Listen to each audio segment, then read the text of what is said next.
Zu Ehren der Götter. Der neue Altar einer neuen Göttin. Rom schwirrt vor Aufregung wie ein Bienenstock.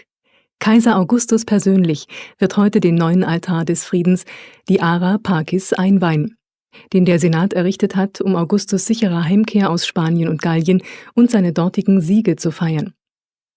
In einem genialen Schachzug hat der Sieger den sonst bei solchen Anlässen üblichen Triumphbogen abgelehnt. Stattdessen hat er Künstler mit dem Entwurf eines Altars beauftragt, der eine frisch zur Göttin erhobene Idee verkünden soll. Sie heißt Friede. Aber nicht nur die Göttin Friede wird hier geehrt, der Altar feiert auch Augustus. Nicht als Feldherrn, sondern als den Mann, der die Religion der Vorzeit wiedergebracht hat. Jede Einzelheit verkündet diesen Gedanken. Es ist ein Feiertag für alle, vom Sklaven bis zum Senator. Männer, Frauen und Kinder. Auf dem Marsfeld wird für jeden etwas geboten. Viele erinnern sich noch, dass es früher nicht viel mehr war als ein riesiges, matschiges Feld, auf dem die Armee inspiziert wurde. Jetzt ist es eine enorme Freifläche, gepflastert mit Marmor und überragt von einem mächtigen Obelisken aus Ägypten, der als Zeiger einer Sonnenuhr dient. Dieser Zeiger hat am 23. September, Augustus Geburtstag, für einigen Gesprächsstoff gesorgt, denn an diesem Tag traf sein Schatten auf den Eingang zum Altar des Friedens. Weiter nördlich liegt Augustus' Mausoleum, ein gigantischer Zylinder mit einem Erdhügel als Spitze. Er ist als letzte Ruhestätte für die Asche des Augustus und seiner ganzen Familie vorgesehen. Aber jetzt zieht es fast jeden zum Altar des Friedens, dicht neben der Via Flaminia, der Hauptstraße, die vom Stadtkern genau nach Norden führt. Der Altar steht an jener Stelle, wo Augustus den Göttern im Sommer 13 vor Christus das Dankopfer für seine wohlbehaltene Rückkehr aus Spanien und Gallien dargebracht hatte. Damals hatte man einen provisorischen Altar aufgebaut, umgeben von einer Einfriedung aus Holz. Heute wird Augustus das Opfer von damals wiederholen und Riten vollziehen, um an der gleichen Stelle den dauerhaften Altar des Friedens zu weihen. Porcia und ihr Gatte, der Senator Marcus Claudius Rufus, treffen in 2 Sänften auf den Schultern stämmiger Sklaven ein, die gleichzeitig als Leibwächter dienen.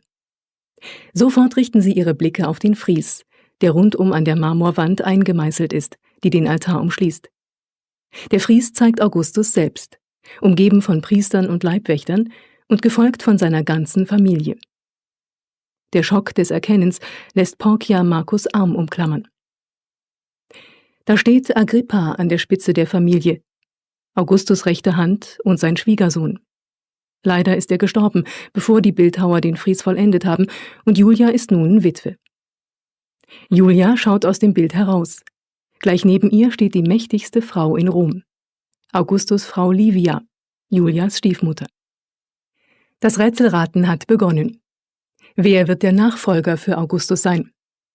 Schließlich steht für Porcia und Marcus und für jeden, der zur Oberschicht gehört, ja fest, dass Augustus dabei ist, eine Dynastie zu begründen. Es gilt, der Tatsache ins Auge zu sehen, dass die Republik Geschichte ist. Augustus hat das Römische Reich gegründet. Porcia ruft Marcus, der noch grübelt, welche Kinder aus der Familie des Augustus nun genau auf dem Südfries abgebildet sind, zu sich vor die Nordwand. Da hat sie eine Prozession aus Priestern und Senatoren entdeckt. Mittendrin Marcus persönlich, wie er in seiner Toga mitmarschiert. Und noch mehr Familienmitglieder des Augustus am Ende des Zuges. Wie raffiniert, jede Einzelheit ergibt Sinn. Hier ist die politische Seite des Altars und sie ist dem Senat gewidmet. Augustus kommt auf ihr nicht vor. Er steht auf der anderen Seite, umringt von Priestern und hat den Kopf mit dem Saum seiner Toga umhüllt. So zeigt er jedermann seine Lieblingsrolle, die als Oberpriester von Rom, als Pontifex Maximus. Das Gewimmel der Masse und das Brüllen der Opferkühe zeigen Porcia und Marcus, dass es Zeit wird, ihre Plätze vor dem Altar einzunehmen. Sie verhüllen ihre Häupter und fallen in Schweigen, während sie sich noch dazu beglückwünschen, die Aussagen der beiden Prozessionsfriese entziffert zu haben. Als sie aufblicken, sehen sie die Reliefs, die ihnen auf beiden Seiten der Tür zum eigentlichen Altar begegnen. Rechts steht ein Bild des Aeneas beim Opfern. Genau wie Augustus an der Spitze der Familienprozession hat Aeneas das Haupt verhüllt, als er sein Dankopfer bringt, weil er nach seiner langen gefährlichen Fahrt aus Troja endlich in Italien gelandet ist. Porcia und Marcus haben erst kürzlich eine Lesung aus Vergils neuem Epos besucht, das Augustus' reicher Freund Mekenas in Auftrag gegeben hat. Vergil nennt es die Aeneis, aber Marcus nennt es reine Propaganda. So wie Aeneas Rom gründete, so stellt Augustus es wieder her. Genau wie Aeneas seine Frömmigkeit gegenüber den Göttern zeigt, indem er in Lavinium opfert, zeigt Augustus seine eigene vor aller Augen auf dem Altar, der dem Frieden geweiht ist. Eine schöne, glatte Sache. Und außerdem eine, die die blutigen Tatsachen an Augustus' Aufstieg zur Macht übergeht.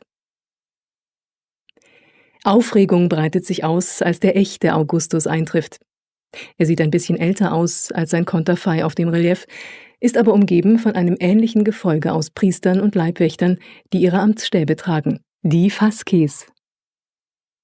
Marcus und Porcia erkennen bekannte Gesichter unter den Priestern. Während Marcus und Porcia darüber nachdenken, welches Glück sie haben, in den besten Kreisen und in der ersten Reihe zu sitzen, kommen Gaius und Silvia zu Fuß an, ihre 3 Kinder im Schlepptau. Sie müssen sich ihren Weg durch die Menge der einfachen Leute bahnen, die den Prozessionen der Senatoren und Ritter samt ihren Sklavenheeren gefolgt sind, und alle wollen dieses neue Wunder Roms sehen. Es gibt viele Feiertage wie diesen, an denen die Familie des Gaius aus ihrem Elendsquartier herauskommt. Und er selbst aus dem kleinen Laden, wo er seine Arbeitszeit damit verbringt, für wenig Geld einfache Möbel zu tischlern. Vor sich sehen sie eine Gruppe Menschen von der Via Flaminia heruntersteigen, um sich den Altar anzuschauen.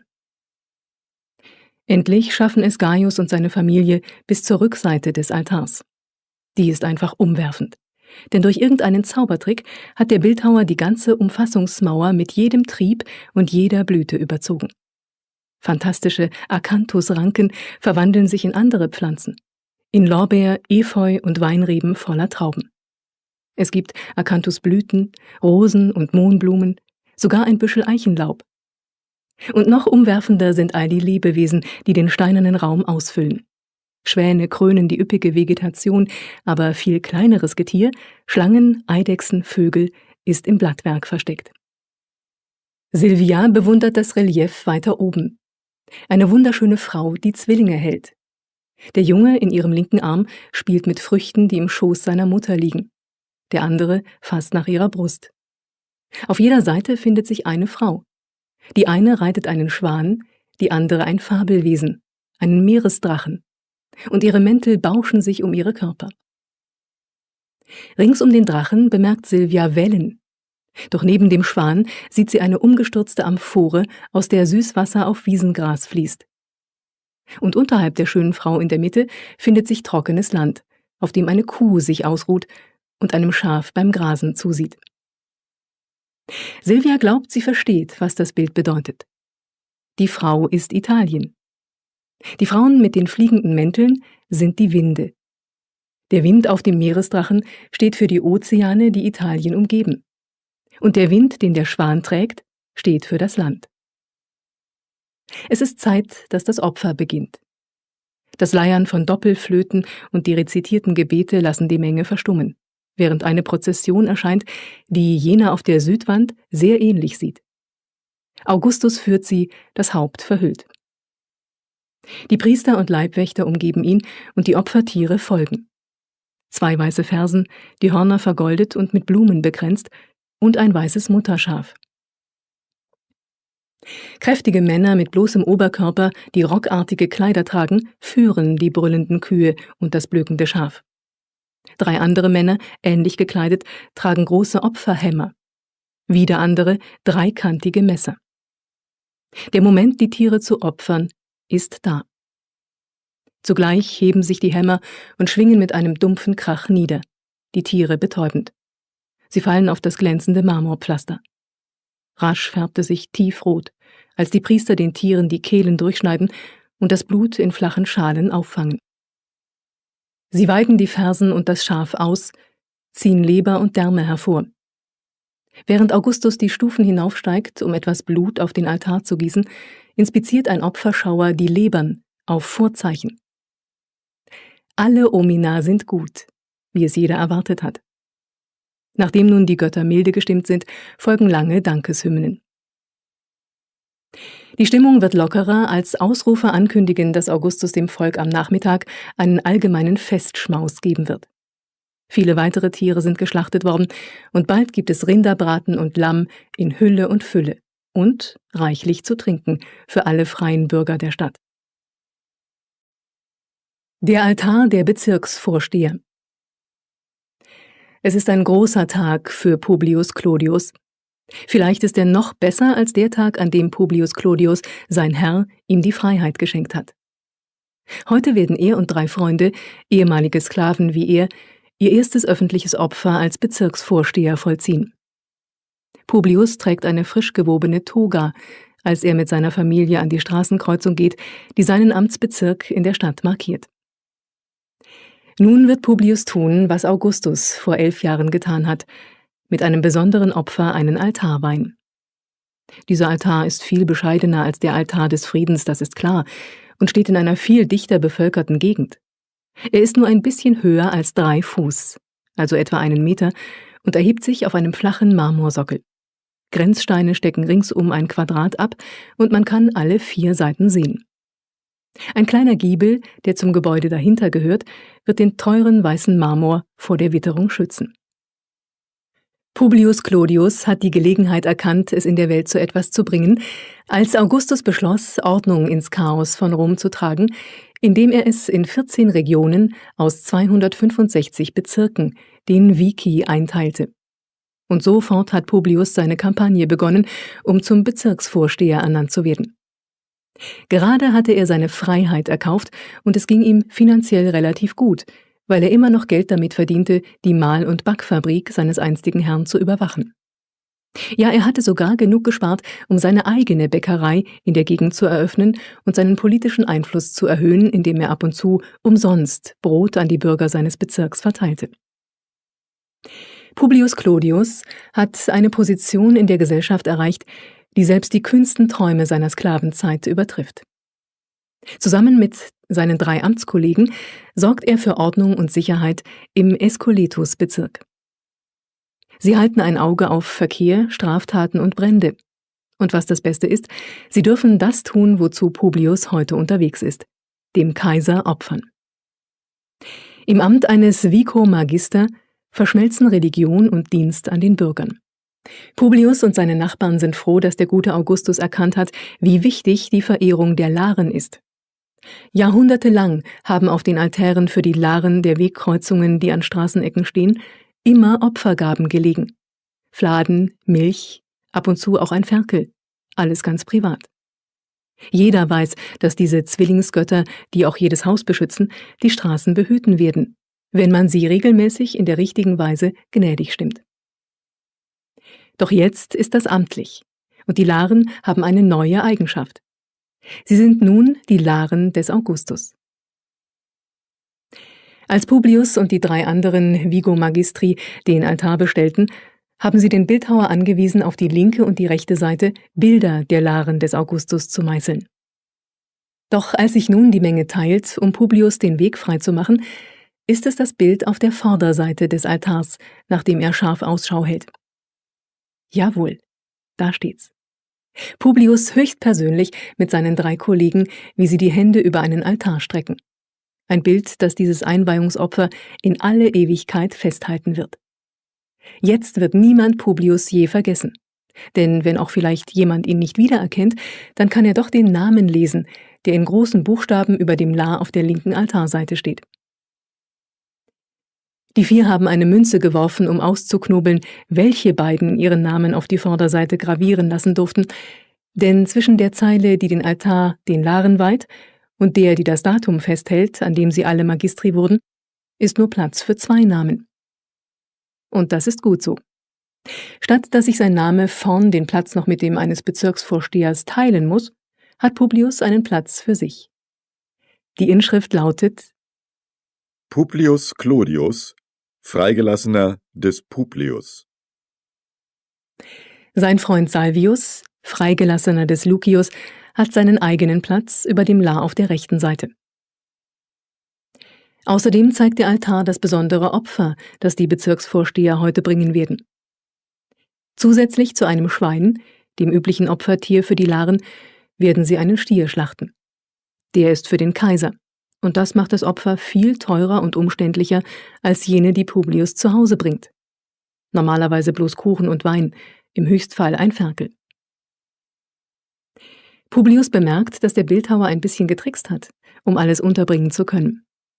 Er hat die Victimarii, die Männer mit bloßem Oberkörper, die mit den Tieren umgehen und sie töten, aber auch die Tiere selber, viel kleiner gemacht, als sie eigentlich sind.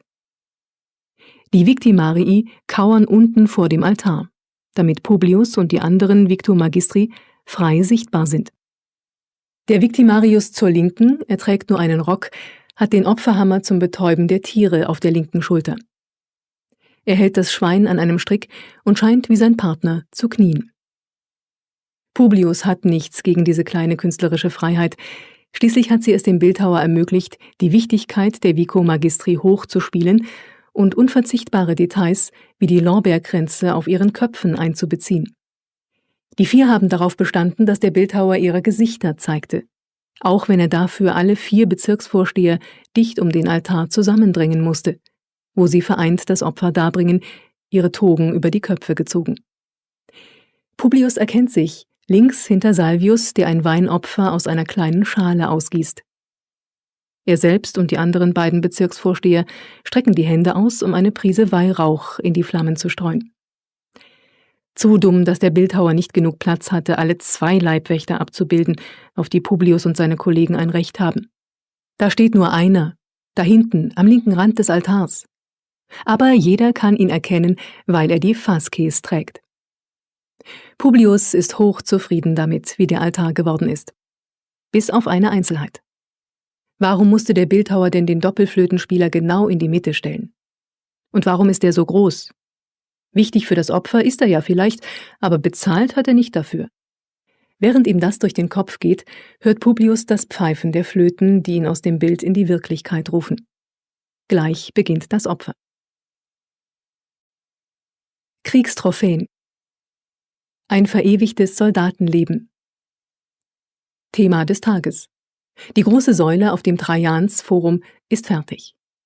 Marcus Ulpius Theodorus will die Säule unbedingt sehen, denn sie zeigt die beiden Feldzüge gegen die Daker, die so viel von seiner Lebenszeit ausgefüllt und ihm das römische Bürgerrecht eingebracht haben.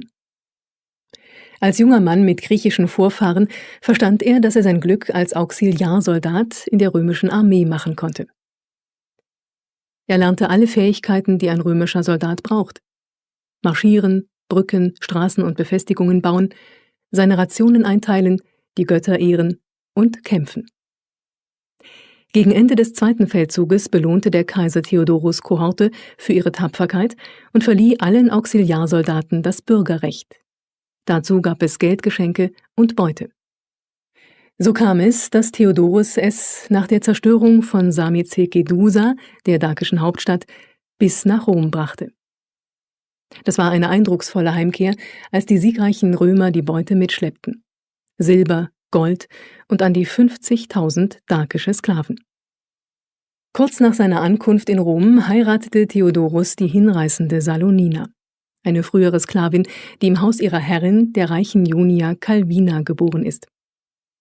Sie gründeten eine Familie und heute begleiten ihr 6-jähriger Sohn Gnaeus Ulpius und die 4-jährige Tochter Lucilla das Ehepaar, um sich dieses neue große Wunderwerk anzusehen, das den Krieg verherrlicht. Der kleine Gnaeus hat bei seinen Spielkameraden schon mit ihrem heutigen Ausflug angegeben und dass es da Bilder von dem Krieg gibt, den sein Papa dem Kaiser hat gewinnen helfen. Die kleine Familie mischt sich unter die Massen, die das neue Forum unter einem riesigen Triumphbogen hindurch betreten. Überall gibt es Bilder des Kaisers. Als sie den enormen Platz auf sich wirken lassen und die gewaltigen Kolonnaden betrachten, die ihn einschließen, bemerkt Theodorus die Namen von Legionen und Kohorten, mit denen er zusammen gekämpft hat. Hoch über mindestens 8 Fuß, also 2,5 Meter hohen Statuen von Dakern. Er liest sie laut vor und stößt dann mit freudiger Überraschung auf seine eigene, die erste Kugerner Kohorte. Langsam kommen sie voran und sammeln Eindrücke. die Marmorsorten in kräftigen Farben, die von Schilden gerahmten Porträts und die Namen der anderen siegreichen Kohorten und Legionen. Überall erinnert sie der Ausdruck Exma Nobiis daran, dass es die Beute der Dakerkriege war, mit der diese ganze Pracht bezahlt worden ist. Ehe sie auf die Säule selbst blicken, führt Theodorus seine Familie zur Südportikus, in der auf ganzer Länge, wie er gehört hat, Gemälde alle Szenen wiedergeben, die in die Trajans-Säule gemeißelt sind. So werden sie auch alle Details sehen können, die weit oben auf der Säule angebracht sind. Da sieht man, wie die Armee auf der großen Brücke, die Apollodorus von Damaskus gebaut hat, die Donau überquert, und da ist auch die eindrucksvolle Szene, die Theodorus und alle anderen damals für das Ende des Krieges hielten. Als Decebalus, der dakische Anführer, seine Unterwerfung vor dem Kaiser und dessen Armee vollzog, womit der erste Feldzug endete. Der kleine Gneus bekommt rasch heraus, wer der Kaiser ist, unverkennbar in seinem vergoldeten Brustpanzer, wie er Szene für Szene die Soldaten durch den Krieg steuert. Dort führt er die Truppen über die Donaubrücke, gibt ihnen Anweisungen, empfängt Abordnungen der Barbaren und bereitet vor allem sein Heer auf den Kampf vor, indem er sorgfältig die Opfer an die Götter vollzieht und dann zu den Truppen spricht. Sehr gut erinnert sich Theodorus an diese Reden und den Mut, den sie in ihnen weckten. Dann kommen die Schlachtszenen, voller Details, die die Unterschiede zwischen den Kämpfenden klar herausstreichen. Von Trajan selbst bis zu den wildesten Auxiliaren, die mit ihren angestammten Waffen kämpfen. Auch die Unterschiede bei den Dakern sind deutlich. Ihre Anführer tragen Turbane, während die Krieger zottige Haare und Bärte haben. Und ebenso klar hervorgehoben wie Trajan ist sein großer Gegenspieler, Decebalus. Jetzt ist es Zeit, sich die Säule selbst anzusehen. Sie bahnen sich ihren Weg die Stufen der gewaltigen Basilika hinauf, die nach Trajans Familie Basilica Ulpia heißt. Salonina erinnert ihren Sohn daran, dass er seinen eigenen Familiennamen zu Ehren Trajans trägt. Aus der Riesenhöhle der Basilika begeben sie sich auf den kleinen Platz dahinter, wo die Säule zwischen den beiden Bibliotheken aufragt. Nun gibt es viel verrenkte Hälse und zusammengekniffene Augen, als Theodorus und seine Familie die Windungen bis zur Spitze nachzuverfolgen suchen. Ein Ding der Unmöglichkeit, wie sie bald feststellen.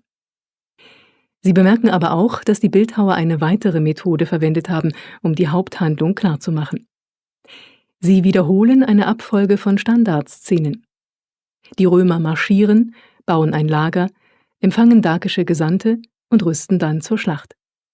Jede Schlacht beginnt mit einem feierlichen Opfer Trajans, dann seiner Ansprache an die versammelten Truppen. Gneus fängt als erster mit einem lustigen Spiel an.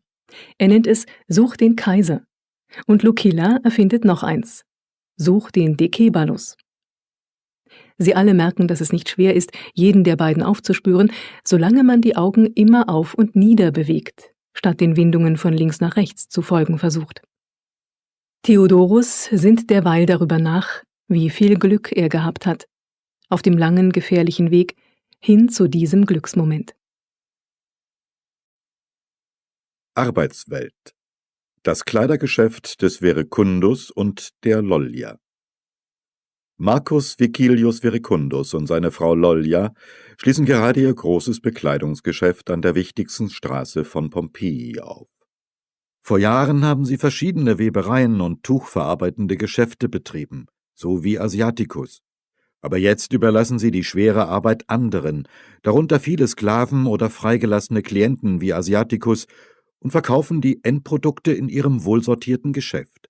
Tuch und Kleider jeglicher Art, von feinen ägyptischen Leinentuniken mit Goldstickerei bis zu Regenmänteln aus schwerem Filz mit Kapuze. Vor wenigen Jahren hat Verecundus die Dienste von Spurius Italicus in Anspruch genommen, um die Fassade ihres neuen Geschäftes zu dekorieren. Das erwies sich als komplizierte Angelegenheit, aber schließlich haben sich die Kosten doch bezahlt gemacht. Am Ende einigten sie sich darauf, sowohl den Göttern einen Ehrenplatz zu lassen, denn sie wollten ja Glück haben, aber auch Verecundus samt Lollia bei der Arbeit zu zeigen. Um das große Warensortiment hervorzuheben, beschlossen sie, 2 unterschiedliche Herstellungsarten zu zeigen. Ein Bild vom Wollekämmen und eins vom Filzen. Das ist eine ausgefallene Mischung, aber sie lockt neugierige Kunden in den Laden. Der Volltreffer ist vielleicht das schöne große Bild von Pompeis Schutzgöttin, Venus Pompeiana, auf ihrem Wagen den Elefanten ziehen, eingerahmt von der Göttin Fortuna links und Verecundus Genius rechts. Das ist die perfekte Mischung aus Frömmigkeit und Geschäft. Und um klarzustellen, wer für die geschäftliche Seite der Sache verantwortlich ist, steht Verecundus Genius, dessen Kopf für das Opfer bedeckt ist, genau über dem Bild des richtigen Verecundus im kleinen Fries darunter. Besonders mag Verecundus das Porträt, das Spurius von ihm gemalt hat. Nicht so ein ödes, förmliches Ding, sondern der Inbegriff eines Ladenbesitzers bei der Arbeit, wie er einen feinen braunen Stoff mit purpurnen Zierstreifen hochhält. Damit auch jeder weiß, wer er ist, steht sein Name in deutlichen Buchstaben darunter. Verecundus. Lolja ist froh, dass sie einen eigenen Platz hat, auf dem schmaleren Pfeiler links von der Tür. Und da sitzt sie, im Zentrum des Geschehens, hinter einem hohen Tisch in ihrem blauen Lieblingskapuzenmantel, einen Schuh in jeder Hand, denn zu den Spezialitäten des Ladens gehören derbe, wasserfeste Filzschuhe. Um mehr Waren zeigen zu können, hat Spurius einen zweiten Tisch gemalt, der in den Vordergrund ragt, darauf eine Glasvase, 4 Schuhe sowie rote und gelbe Tuchballen auf beiden Seiten. Aber das schickste Detail, das Spurius eingebaut hat, ist ein Kunde, der auf einer schönen Holzbank sitzt und einen ihrer exklusiven blauen Kapuzenmäntel vorführt, indem er sich gestikulierend zu Lolja dreht. Natürlich ist Loljas Bild kleiner als das des Merkur. Man wird doch nicht den Gott des Handels verstimmen wollen. Spurius hat den Gott in die Portikus eines hübschen Tempels gestellt, vollständig bekleidet, in einer Hand seinen Stab und in der anderen den Geldbeutel. Die Flügel auf seinem Hut und an seinen Schuhen verheißen Eile beim Einfahren des Profits für den Laden der Eheleute. Wenn Loljas Freundinnen und Kunden auch oft ein Wort über Spurius' schöne Darstellung ihrer Ladentheke verlieren, was sie stehen bleiben und hinschauen lässt, ist die Abbildung der Filzmacher. Nur wenige Pompeianer haben sich schon einmal ins heiße, übelriechende Innere einer Filzwerkstatt gewagt. Darum spekulieren die Leute darüber, was die 4 stämmigen Männer, spärlich mit einem knappen Schurz bekleidet, wohl tun, indem sie lange weiße Strähnen auf einem doppelten Becken in Tränenform, das auf Holzböcken ruht, kneten. Nun, sie filzen.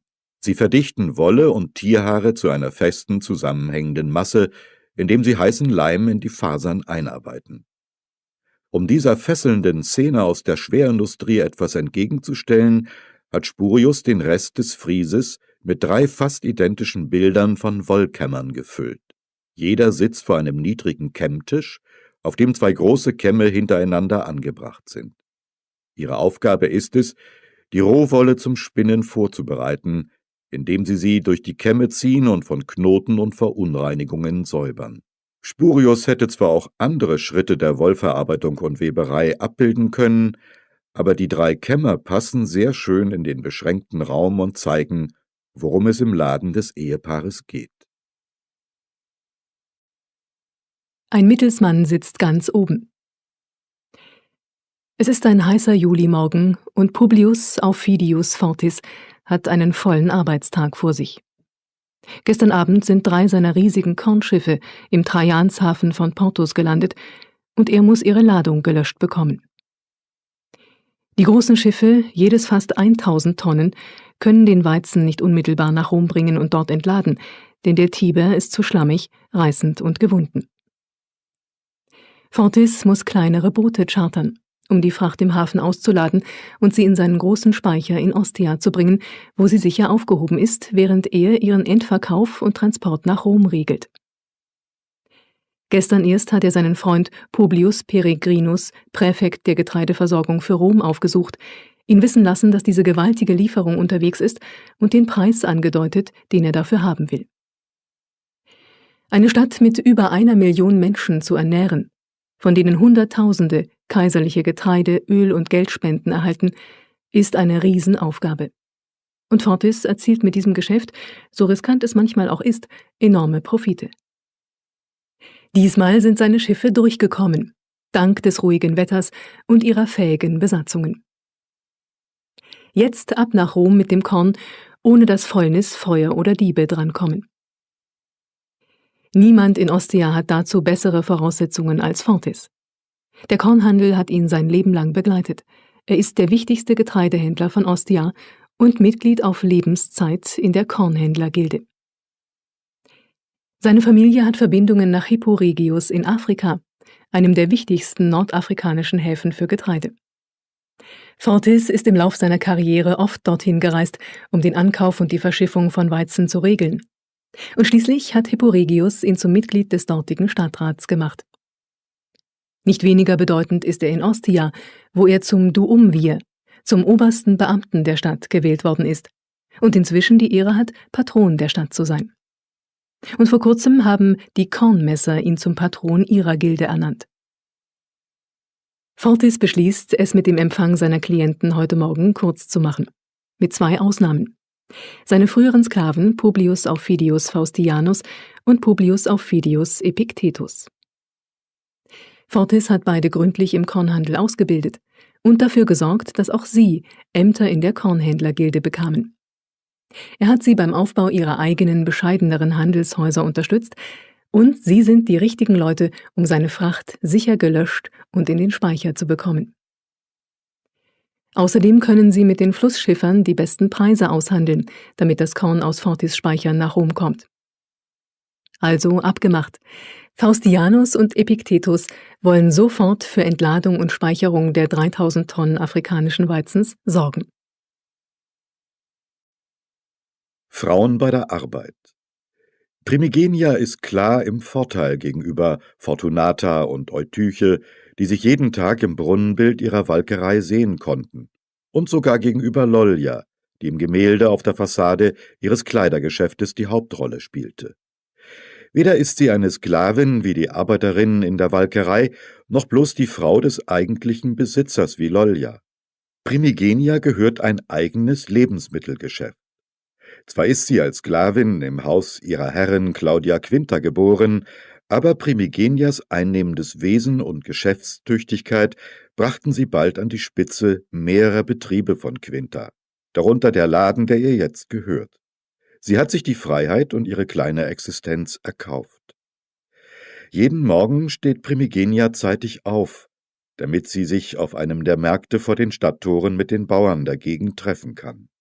Sie sucht frische Waren, Geflügel, Hasen und manchmal auch Schnecken aus und befüllt damit ihren Laden. Ihre rechte Hand ist ein Sklave, Felix, der durch Muskelkraft ersetzt, was ihm an Verstand abgeht. Primigenia kümmert sich um die Buchführung, Felix um den Transport und die Auslieferung. Als der Laden ins Laufen gekommen war, hat Primigenia den Bildhauer Ephesius ein elegantes Schild meißeln lassen, das anpreist, was sie zu verkaufen hat, und nebenbei sie, ihren Affen und Felix verewigt. Es ist der Abend desselben Tages, und Scribonia Attike hat es eilig. Sie hat gerade vom Blasensprung einer Patientin gehört. Es ist Secunda, die jüngere Tochter von Publius Aufidius Epictetus, dem Kornhändler. Scribonia ist Ostias beste Hebamme. Wie ihr Mann Marcus Ulpius Amerimnus ist sie Griechin und hat beim großen Soranus in Ephesus Medizin studiert. Anders als viele Ärzte sind sowohl Scribonia als auch ihr Mann freigeboren. Die meisten Ärzte, Begabte und weniger Begabte, sind in Griechenland geschulte Sklaven und werden von reichen Römern gekauft, um für deren Gesundheit zu sorgen. Oder aber es handelt sich um ehemalige Feldchirurgen. Es waren Soranos gynäkologische Fachschriften, die Gynäkeia, das beste Werk zur Frauenheilkunde, die Scribonia zu ihrem Spezialgebiet Geburtshilfe geführt haben. Scribonia hat Secunda schon mehrere Male untersucht und erwartet mit einiger Sicherheit eine leichte Geburt, obwohl es Secundas erste ist. Soranos Anweisungen gemäß hat Scribonia die Familie gebeten, ein ruhiges Zimmer für die Entbindung mit 2 Betten auszustatten, einem festen, auf dem sich Secunda vor der Geburt ausstrecken kann, und einem weicheren zum Ausruhen danach. Am wichtigsten ist der Gebärstuhl, mit seiner halbkreisförmigen Öffnung im Sitz und zwei festen Handgriffen an den Seiten. Scribonia hat dafür gesorgt, dass alles Nötige bereit liegen wird, heiße Umschläge, Olivenöl, weiche Schwämme, Tücher und ein Kissen, auf das sie das Baby gleich nach der Geburt legen wird. 3 erfahrene Frauen werden ihr assistieren. Scribonia hat Secundas ehemaliges Kindermädchen, eine weitere bewährte Sklavin des Hauses und ihre eigene Gehilfin Myrina ausgesucht. Die 3 werden Secunda beruhigen helfen und sie später während der Wehen im Gebärstuhl festhalten. Scribonia erreicht das Haus von Secunda und ihrem Mann Lucius Caecilius Aprilis, einem Kornhändler aus Karthago.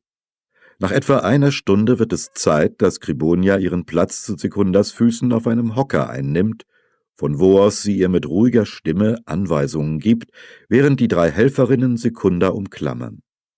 Sobald es Zeit ist, ölt Scribonia ihre Hände mit warmem Olivenöl ein und schiebt einen Finger der linken Hand in den Geburtskanal, um ihn zu erweitern. Als die Wehen stärker und schmerzhafter werden, schärft Scribonia Secunda ein, ihren Atem zu sparen und nicht zu schreien, sondern sich den Wehen anzupassen und sie zu unterstützen. Im Augenblick der stärksten Erweiterung zieht Scribonia geschickt das Baby ins Freie, während die Helferinnen auf beiden Seiten sanft von oben nach unten auf Secundas Bauch drücken. Scribonia legt einen gesunden, laut schreienden Jungen auf das große stoffbedeckte Kissen. Theater und Arena. Marcus Holconius Rufus. Für ganz Pompeji, sogar für die Sklaven, ist heute ein Feiertag. Und das verdanken sie Marcus Holconius Rufus. Der ganze Tag wird dem Theater gewidmet sein. Komödien und Tragödien, die unterhaltsame Schauspieler aus Neapel aufführen. Am Abend wird der berühmteste Pantomime Roms auftreten, der Liebling von Kaiser Augustus persönlich. All das hat Marcus Holconius Rufus bezahlt. Ist meine Pflicht, denkt er, als er aufsteht und seine beste Toga anlegt. Meine Pflicht und meine Last, rutscht es ihm beinahe heraus, wenn er sich ins Gedächtnis ruft, wie viel das alles gekostet hat. Nicht nur der Tag im Theater, auch die Renovierung, für die er und sein Bruder Marcus Holconius Celer gezahlt haben. Aber so soll und muss eben ein richtiger Decurio, ein Stadtrat, handeln. Ausgeben, was er kann, um seiner Familie Ehre zu erwerben und die Holconii zur ersten Familie von Pompeji zu machen. Während er sich zum Theater begibt, umgeben von den amtlichen Leibwächtern, den Liktoren, die sein Amt als oberster Beamter der Stadt mit sich bringt, erinnert sich Rufus daran, wie das alte Theater vor Beginn der Arbeiten ausgesehen hat. Der Form nach war es zwar römisch, aber mit rohen Holzbänken, einem schäbigen Bühnengebäude und niedrigen Tribünen. Rufus und Celer haben das Theater in ein Wunder aus Marmor verwandelt. Natürlich bewegt sich das hier in viel bescheidenerem Rahmen als alles, was es in Rom so gibt, aber Augustus hat es bemerkt und Rufus samt der Familie der Holconii belohnt. Vor 4 Jahren hat der Kaiser ihn zum Augustuspriester gemacht. Rufus erreicht das Theater. Er steigt auf die rechte Seitentribüne und das gerade, als sein Bruder Celer auf die linke steigt. Die Menge jubelt. Auf Rufus wartet eine besondere Überraschung. Mehrere städtische Beamte enthüllen ein Denkmal für ihn, das gleich über einer der Sitzreihen für die Dekurionen steht, eine Sella Curulis, der Amtsstuhl, auf dem ein Magistrat sitzt. Einer seiner Lektoren überreicht Rufus eine Schriftrolle mit dem Text der Inschrift, die da lautet: Auf Beschluss der Dekurionen für Marcus Holconius Rufus, Sohn des Marcus, 5-mal Duumvir für die Rechtsprechung, 2-mal städtischer Duumvir, Militärtribun durch Wahl des Volkes, Priester des Augustus und Patron der Kolonie. Die Dekurionen hätten in diesem Moment kein schmeichelhafteres Denkmal enthüllen können. Angesichts all der Aufmerksamkeit für ihn ist Rufus froh, dass er dafür gesorgt hat, dass auch die Rolle seines Bruders bei der Renovierung und Aufwertung des Theaters festgehalten ist. Über den Seiteneingängen befinden sich 2 identische Inschriften mit dem Wortlaut Marcus Holconius Rufus und Marcus Holconius Celer, erbauten die abgesenkte Portikus, die Tribünen und das Theater von ihrem eigenen Geld. Aber dabei soll es nicht bleiben. Rufus und Keler haben gerade erst mehrere Bildhauer engagiert, die das neue Bühnengebäude mit Statuen des Kaisers, seiner Frau Livia und der wichtigsten Familienmitglieder schmücken sollen. Rufus hofft, dass die Dekorionen darauf bestehen werden, auch seine und vielleicht noch Kelers Statue in das Bühnengebäude zu setzen. Jetzt wird jeder, der ins Theater geht, die Familie der Holconii mit dem Kaiser und dessen Familie verbinden. So werden sie sicher die erste Familie von Pompeji bleiben. Erinnerungen an den Aufruhr. Numerius Popidius Successus, Freigelassener des Numerius, sieht mit hämischer Freude zu, während sein Freund, der Maler Fabius, für Successus' kleinen Garten ein ungewöhnliches neues Bild kreiert. Es ist ein Geheimnis, von dem nur seine Freunde wissen dürfen, denn das Bild zeigt, was für viele ein schwarzer Tag in der Geschichte von Pompeji ist. Successus und seine Freunde, alle Mitglieder eines inzwischen verbotenen Gladiatoren-Fanclubs, der Campagna, reden immer noch mit nur mühsam gedämpfter Stimme darüber, wenn sie sich auf der Straße treffen. Heute Abend werden sie in der Zurückgezogenheit von Successus' Haus eine Gedenkfeier mit Abendessen und Wein abhalten. Außer verschiedenen Mitgliedern der Campagna wird, das ist die Krönung, Severus anwesend sein, einer der berühmtesten Gladiatoren von Pompeji. Er hat in seiner glänzenden Karriere 55 Kämpfe gewonnen und sich die Freiheit verdient. Der Vorfall liegt beinahe 5 Jahre zurück. Seit fast 200 Jahren waren die Einwohner von Nuceria zu den Spielen nach Pompeji gekommen, denn Pompeji kann stolz von sich behaupten, das größte und älteste Amphitheater der Region zu besitzen. Doch die Beziehungen zwischen beiden Städten waren mehr und mehr gespannt, vor allem seit Nuceria sich das Gebiet bei Stabiae geschnappt hatte, das Pompeji als Acker- und Weideland brauchte. Es war höchste Zeit, dass die einfachen Leute aus Pompeji ihren großkotzigen Nachbarn eine Lektion erteilten. Und als Livius Regulus, ein Ex-Senator aus Rom, einen großen Spieltag ankündigte, um sein Prestige in Pompeji zu erhöhen, setzten sich die Campagna und ein paar andere Gladiatorenclubs zusammen und schmiedeten Rachepläne. Hauptsächlich blieb es beim Gerede, aber am Ende einigten sie sich, die Nucerianer durch Beschimpfungen zu demütigen. Während der Tierhetzen am Morgen würde jedes Tier ein Nucerianer sein. Das Wildschwein aus Nuceria, der nukerianische Strauß, das Nukerianerkamel. Kaum versteckt unter diesen Sticheleien aber, Successus wusste das, lag echte, mörderische Wut. Und er wusste auch, dass zumindest die Campagna durchweg bewaffnet ins Amphitheater kommen würden. So brauchte es eben nicht lang, bis aus den Beschimpfungen Steinwürfe wurden, aus den Steinwürfen Schlägereien und aus den Schlägereien Schwertkämpfe. Aus den Spielen wurde an diesem Tag nicht viel. Die Jäger flüchteten aus der Arena und trieben die wenigen noch nicht erlegten Tiere in Käfige. Das Mittagsprogramm, die Hinrichtung verurteilter Verbrecher, fand an diesem Tag nicht statt. Die Toten waren die Opfer blutiger Kämpfe, die überall von den Sitzrängen bis hinunter in die Arena ausbrachen und sich in die Umgebung des Amphitheaters ausbreiteten. Die großen Verlierer waren die Nucerianer, unvorbereitet wie sie waren. Als schließlich alles vorbei war, hatten Successus und seine Freunde mehr Blut und verstümmelte Leichen gesehen als je nach einem Spiel. Successus erinnert sich an eine Kritzelei an einem Haus irgendwo am Forum, die sich an seinen eigenen Club richtete. Campana, ihr habt gesiegt, aber seid zusammen mit den Nucerianern gestorben. Kein Wunder, dass der Senat in Rom eingriff. Auf Befehl Kaiser Neros. Der Prozess verlief schnell und mit eindeutigen Ergebnissen. Livius und einige der schlimmsten Täter wurden mit Verbannung an die Grenzen des Reiches bestraft. 10 Jahre lang sollte es keine Spiele geben dürfen. Und schlimmer noch, alle Fanclubs wurden auf ewig aufgelöst. Schrecklich war das. Die Spiele waren das Einzige gewesen, wofür sich das Leben in Pompeji lohnte. Aber jetzt, nach 5 Jahren, sieht es so aus, als könnte es wieder welche geben. Im Stadtrat sind Stimmen laut geworden, man könnte sich um einen kaiserlichen Gnadenakt bemühen. Die Spiele könnten nächstes Jahr neu beginnen. Natürlich mit scharfen Waffenkontrollen an den Eingängen und Sicherheitskräften, damit es keine Krawalle mehr gibt.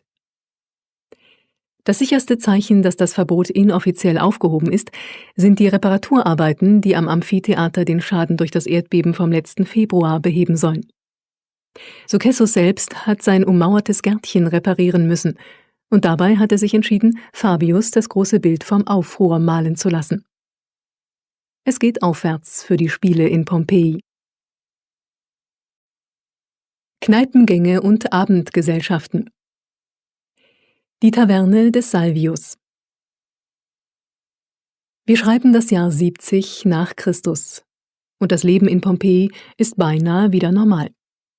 Obwohl viele große Gebäude immer noch in Trümmern liegen und auf die Reparatur warten, sind Primus und Secundus zufrieden mit ihrem neuen Leben als freigelassene Sklaven. Sie beide sind Freigelassene der Vibia, der Frau des steinreichen Decurios Gnaeus Alleus Nigidius Maius. Primus und Secundus sind schon seit Jahren ein Liebespaar. Primus hat für Nigidius mit der Verwaltung von dessen Immobilien viel Geld verdient. Im Augenblick ist er zuständig für die Vermietung von Wohnungen in dem riesigen Mietshaus nordwestlich des Forums, das Nigidius von Arrius Pollio gekauft hat. Secundus war der geschätzte Leibsklave Vibias. Inzwischen hat er es aufgegeben, persönlich Vibias Frisur, Perücken, Kleider oder Make-up in Form zu bringen. Er dirigiert bloß die armen Sklavinnen, die jede einzelne Locke, und sie hat Unmengen davon, in Position befördern und sie schminken müssen, bis sie wie Aphrodite selbst aussieht. Oder, wie einige Leute meinen, eher wie eine billige Hure. Es ist ein Feiertag. Ein Tag mit großen Theateraufführungen. Jetzt wird es Zeit für die beiden, ihr Lieblingslokal zu besuchen. Salvius Taverne beim Haus der Vetier. Aber irgendetwas stimmt nicht, spüren sie, als sie eintreten. Alle Blicke folgen ihnen. Die sämtlicher Stammgäste und dazu eine Menge neuer Gesichter. Wo steckt Salvius? Wo ist diese missgelaunte Kellnerin, die sich Amazonia nennt? Alles beginnt zu kichern. Dann bricht das Gelächter los. Primus' Blick streift die Wand und er bemerkt, dass sie frisch bemalt ist. 4 Bilder nebeneinander. Gute Götter, da sind ja Secundus und er abgebildet, wie sie Amazonia dazu bewegen wollen, ihnen einen Krug Wein zu bringen. Secundus sieht sofort, dass der Künstler, so bescheiden seine Fähigkeiten sind, zumindest ihre Frisur richtig hinbekommen hat. Lange Haare, die in einer Art Dutt zusammengefasst sind. Und es stimmt schon, dass sie ihre Tuniken etwas zu lang tragen. Unglaublich. Der Mann hat ja sogar die Farbe von Secundus' Lieblingstunika mitgekriegt. Ganz abgesehen von Amazonia. Dieses Weib ist gut doppelt so groß wie sie und wirkt gar doppelt so stark. Sie könnte jeden von ihnen mit einer Hand zerquetschen. Ihre Lieblingswaffe aber ist der Sarkasmus. Salvius, all ihre Freunde und sogar Amazonia scharen sich jetzt dicht um sie. Primus und Secundus, insgeheim geschmeichelt wegen der ganzen Aufmerksamkeit, fassen sich an der Hand, setzen sich und bekommen von Amazonia einen vollen Krug Wein. Der geht aufs Haus.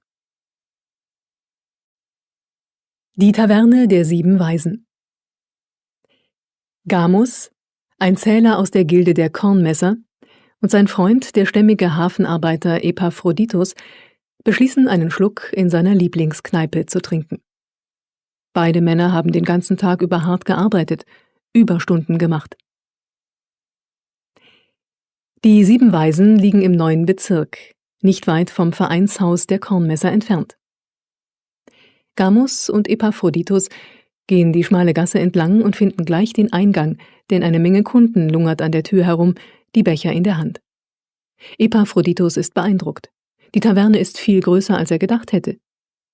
Die Decke im ersten Raum hat ein hohes Tonnengewölbe und dahinter kann er undeutlich 2 weitere Räume dieser Art erkennen. Keine Frage, dies ist ein Platz zum Weintrinken. Als Epaphroditus aufblickt, sieht er sogar, dass ein Künstler das Deckengewölbe in eine Art Weinhimmel verwandelt hat, bemalt mit Weinamphoren, so wie die, die er oft auslädt. Die Amphoren stehen aufrecht in 3 Füßen und sind beschriftet. Epaphroditus kann nicht besonders gut lesen, also fragt er Gamos, der ihm versichert, dass er diese Weine heute Nacht nicht probieren wird. Auf einem Etikett steht Falernum, ein sehr teurer Wein aus Kampanien. Darunter befinden sich mehr Amphorenbilder. Dann folgt eine Reihe fein aussehender Männer, die auf vierbeinigen Hockern sitzen. Einige halten Schriftrollen, andere lange Stäbe. Über ihren Köpfen steht etwas auf Latein. Und dann noch 2 Wörter in griechischen Buchstaben auf beiden Seiten der Hocker. Epaphroditus lächelt. Dann muss er lachen. Der Künstler hat eine Latrine an die Wände gemalt, auf der Seite an Seite mindestens 20 Männer sitzen und unbekümmert quatschen, während sie sich erleichtern. Aber über ihren Köpfen steht eine Menge geschrieben. Wieder wendet er sich an seinen schlauen Freund Gamos, der ihm helfen soll. Gamos, dessen Eltern ihm beigebracht haben, wie man Latein und Griechisch liest und schreibt, führt sein Talent mit Vergnügen vor. Zuerst liest er die griechischen Aufschriften zu beiden Seiten der Sitzenden. Solon von Athen, Thales von Milet, Chilon von Sparta und so weiter. Dabei klärt er Epaphroditus darüber auf, dass das die 7 Weisen sind. Richtig. Epaphroditus erinnert sich nun, dass er ähnliche Statuen im Lesesaal der Forumsthermen von Ostia gesehen hat. Er drängt Gamos, ihm vorzulesen, und mit todernster Miene rezitiert Gamos: Thales riet denen, die hart kacken, sich gefälligst anzustrengen. Jetzt muss Gamos alle Weisheiten der Weisen vorlesen. Jede einzelne ist ein Kommentar über den Stuhlgang. Alle so witzig geschrieben, dass sie wie hohe Dichtung klingen. Die Sprechzeilen bei den Bildern der Männer auf der Latrine sind bestimmt keine Poesie. Ganz im Gegenteil. Das ist die Art von Worten, die man wirklich hören kann, wenn man mal muss. Das Diner der Vettius-Brüder. Aulus Vettius Restitutus und sein Bruder Aulus Vettius Conviva unterhalten sich mit Cyriacus, ihrem Koch, den ein gutes Dutzend Sklaven umringt. Heute Abend werden sie ein Essen zu Ehren von Gnaeus Helvius Sabinus ausrichten, der für das Amt des Ädils kandidiert. Auch seine Frau Cassia wird anwesend sein. Falls Sabinus gewählt wird, könnte er bei einigen Projekten der Brüder behilflich sein. Zu den anderen Gästen gehören Lucius Caecilius Jucundus und seine Frau Fabia. Weil es heute warm ist und nur die herkömmlichen 9 Teilnehmer anwesend sein werden, entscheiden sich die Brüder, ihre 3 besten Speisesofas aus Bronze und Holz im Ixion-Zimmer aufstellen zu lassen. Die farbenreichen, üppigen Architekturansichten mögen sie besonders gern, und die 3 großen Mittelbilder werden am Abend für einen Teil des Gesprächsstoffs sorgen. Conviva, der bildungsbeflissenere der beiden Brüder, nimmt sich vor, noch die Themen der Bilder nachzuschlagen, damit er in der Unterhaltung die Stichworte liefern kann. Wenn die Gäste eintreffen, werden die Brüder und ihre Frauen sie empfangen. Dann werden Kastor und Pollux, die 2 hübschesten griechischen Sklaven der Brüder, den Besuchern symbolisch die Füße waschen, ehe sie ihre Plätze auf den Sofas einnehmen. Für diesen besonderen Anlass haben Restitutus und Conviva ihr silbernes Service um mehrere antike Stücke ergänzt, und Helvius Sabinus wird hoffentlich die schönen Kristallkelche bemerken, die sie erst kürzlich für eine Unsumme gekauft haben. Ganz Pompeji weiß, dass Sabinus ein großer Sammler ist. Wochen der Planung haben dem Koch ein paar neue graue Haare wachsen lassen, doch jetzt ist er sicher, dass sein Diner den Gästen imponieren wird. Der Vorspeisengang wird mit Salatvariationen beginnen sowie mit wilder Minze. Dann gibt es eine Abfolge zarter Gemüse, junger Lauch, Rauke, Kürbis, dunkle und helle Radieschen, aromatisiert mit einer Auswahl der besten Fischsoßen von Pompeji. Im Anschluss serviert er Eier von Huhn, Fasan und Wachtel, auf jeweils unterschiedliche Art zubereitet, gefolgt von Sardellen mit einer Garnitur aus hartgekochten Eiern und Austern. Diesen Gang begleitet nur ein schwerer Honigwein. Cyriacus, der Koch, ist besonders begeistert vom ersten Gericht des ersten Gangs, Wildschwein aus Lucanien. Er hat eine besondere Methode entwickelt, um es zart zu bekommen. Erst mariniert er es in Salzlake, dann wird es gekocht. Zur Abrundung wird er die aufgeschnittenen Stücke leicht grillen und mit Schalotten und dicken Bohnen garnieren. Das zweite Gericht ist einfacher, aber elegant: gepökelte Sauäuter mit Thunfischsoße. Dazu ein leichter Roter aus Sentinum, 5 Jahre alt. Der zweite Gang ist nicht so mächtig. Auf den ersten Serviertellern werden winzige und große Vögel liegen, von Spatzen bis hin zu Amseln und Tauben. Es gibt Leberpastete von einer mit Feigen gemästeten Stopfgans. Als Meeresfrüchte Fisch, Muscheln und Weichtiere, dann Scholle, Steinbutt und zuletzt Aal mit Seeigeln. Zu diesem Gang servieren die Vettii einen gehaltvollen 10-jährigen Rotwein von der griechischen Insel Kos. Als Nachtisch erscheint, wenn die Diener neue Tischtücher aufgelegt und den Boden gefegt haben, Cyriacus' berühmter Honigpudding, gefüllt mit Dörreobst und gehackten Nüssen. Reichlich frisches Obst und Kleingebäck gibt es auch. Ein kulinarisches Meisterstück wird es sein, von Anfang bis Ende, vom Ei bis zum Apfel, wie die Römer gern sagen. Restitutus und Conviva haben allerdings etwas Sorge wegen des Trinkgelages, das sich anschließen wird, denn sie müssen sicherstellen, dass sie den richtigen Gast zum Zeremonienmeister wählen. Der wird Verantwortung tragen für die ausgebrachten Toasts sowie für das Unterhaltungsprogramm. Vor allem aber überwachen, wie stark der Wein gemischt wird. Niemand, vor allem nicht ihr trinkfreudiger Freund Jucundus, soll zu schnell betrunken werden, sonst ist das Fest ruiniert. Es könnte Streit geben oder schlimmer noch sexuelle Anzüglichkeiten. Die Brüder beschließen ganz beruhigt, ihrem Ehrengast Sabinus diese Aufgabe anvertrauen zu können. Für heute Abend haben sie außerdem entschieden, auf die üblichen Unterhaltungskünstler, die Mimen, Jongleure und Tänzerinnen zugunsten von intellektuelleren Einlagen zu verzichten. Der Griechischlehrer ihrer Söhne, Askyltos, wird sein neues Gedicht Ariadnes Klage vorlesen, das als Reaktion auf die Gemälde im Ixion-Zimmer entstanden ist. Diese Bilder fassen eine Schlüsselszene in der Geschichte des fernen Kreta zusammen. Askyltos hat schon eingeplant, wie er sich bei den letzten Versen mit einer dramatischen Geste zu dem Bild hinwenden will, das die Rettung der verlassenen Ariadne durch Dionysos zeigt. Das ist der perfekte Abschluss und der passende Moment, noch einmal auf den Erlösergott die Becher zu erheben. Es verspricht, ein perfektes Gelage zu werden. Ruhm und Nachruhm. Das Recht auf ein öffentliches Gesicht. Lucius Caecilius Jucundus ist eilig vom Haus seines Freundes Aulus Vettius Restitutus zurückgekehrt, denn es ist Zeit, dass er den Klienten sein eigenes Haus öffnet. Jucundus ist stolz auf seinen guten Geschmack bei der Ausmalung des Familiensitzes. Atrium und Tablinum haben noch ihre ursprünglichen Böden und Wandmalereien im raffinierten Stil aus der Zeit von Kaiser Augustus.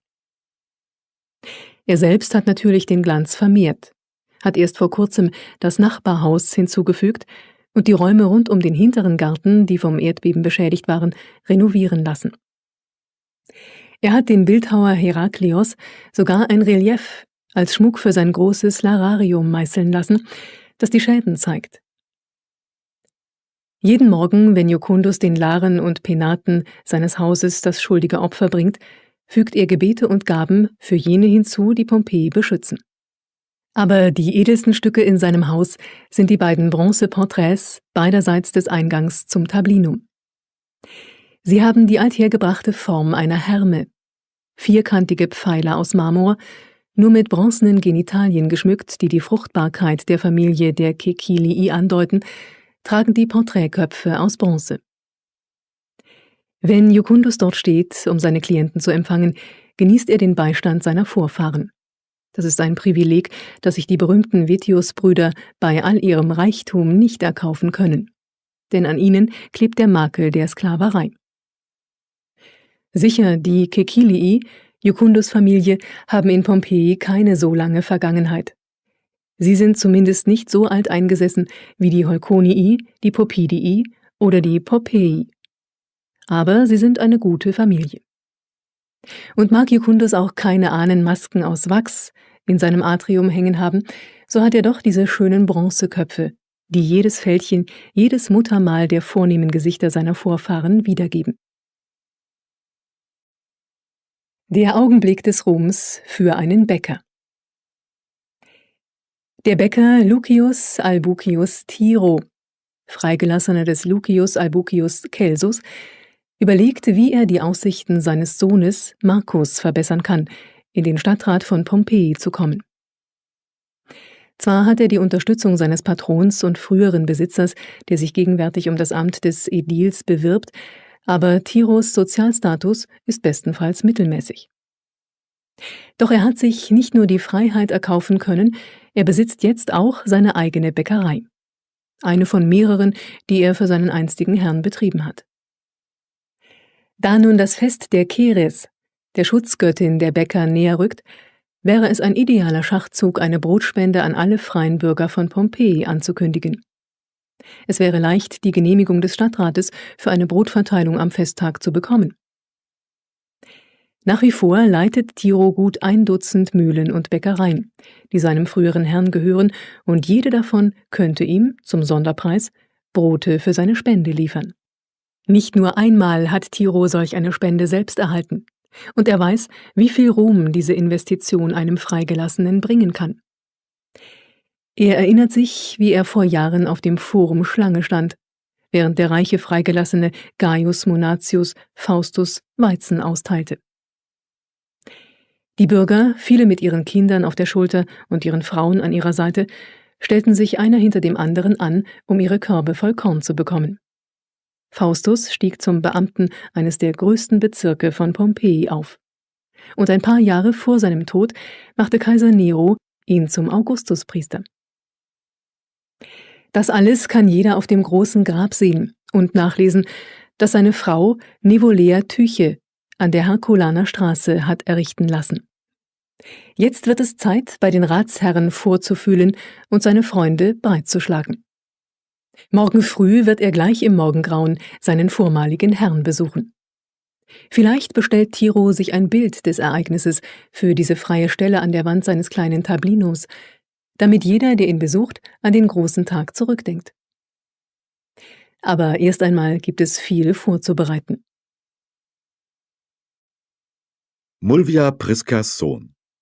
Heute ist der 2. Todestag von Gaius, ihrem erstgeborenen Sohn. Als Mulvias Mann starb, hatten ihre Hoffnungen auf öffentlichen Ruhm, wie die der ganzen Vestoria-Familie, an Gaius gehangen. Sie jubelten, als er im jungen Alter von 22 Ädil wurde.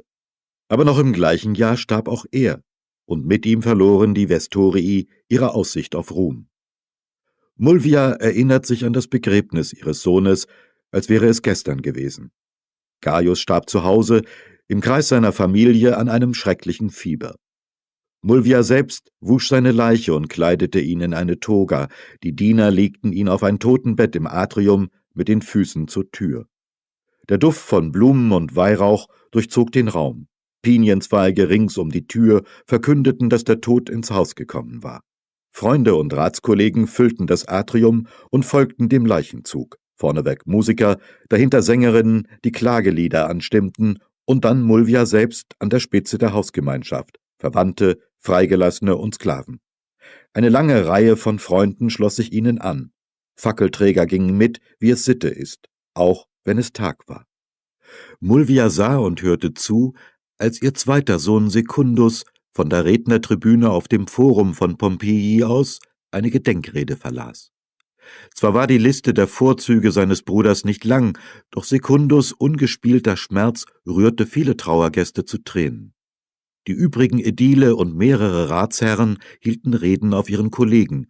Dann bewegte sich der Trauerzug zum Einäscherungsplatz. Die Anwesenden bedeckten Gaius' Leiche mit Parfüm und Gewürzen, Opfergaben und persönlichen Erinnerungsstücken. Secundus selbst entzündete den Holzstoß mit abgewandtem Gesicht, wie der Brauch es verlangte. Danach blieb Mulvia nichts mehr zu tun, als sich zusammenzunehmen, bis das Feuer niedergebrannt war und der Priester die Trauernden 3-mal mit reinigendem Wasser besprengt hatte. Nun gingen alle, außer der engsten Familie. Nachdem Gaius' Erzieher Hymenäus Gaius' Asche zusammengetragen hatte, hielten sie eine schlichte Mahlzeit. Bei ihrer Heimkehr opferte die Familie den Laren ein Schwein, um das Haus zu reinigen. Die langen 9 Tage des Kummers, die sich anschlossen, wurden noch schwerer, weil Mulvia als vorübergehende Ruhestätte für die Asche ihres Sohnes ein Grab im Besitz eines Familienmitglieds finden musste. Ein anderer Zweig der Vestoria hatte eine freie Nische in einem Sammelgrab an der Straße nach Herculaneum.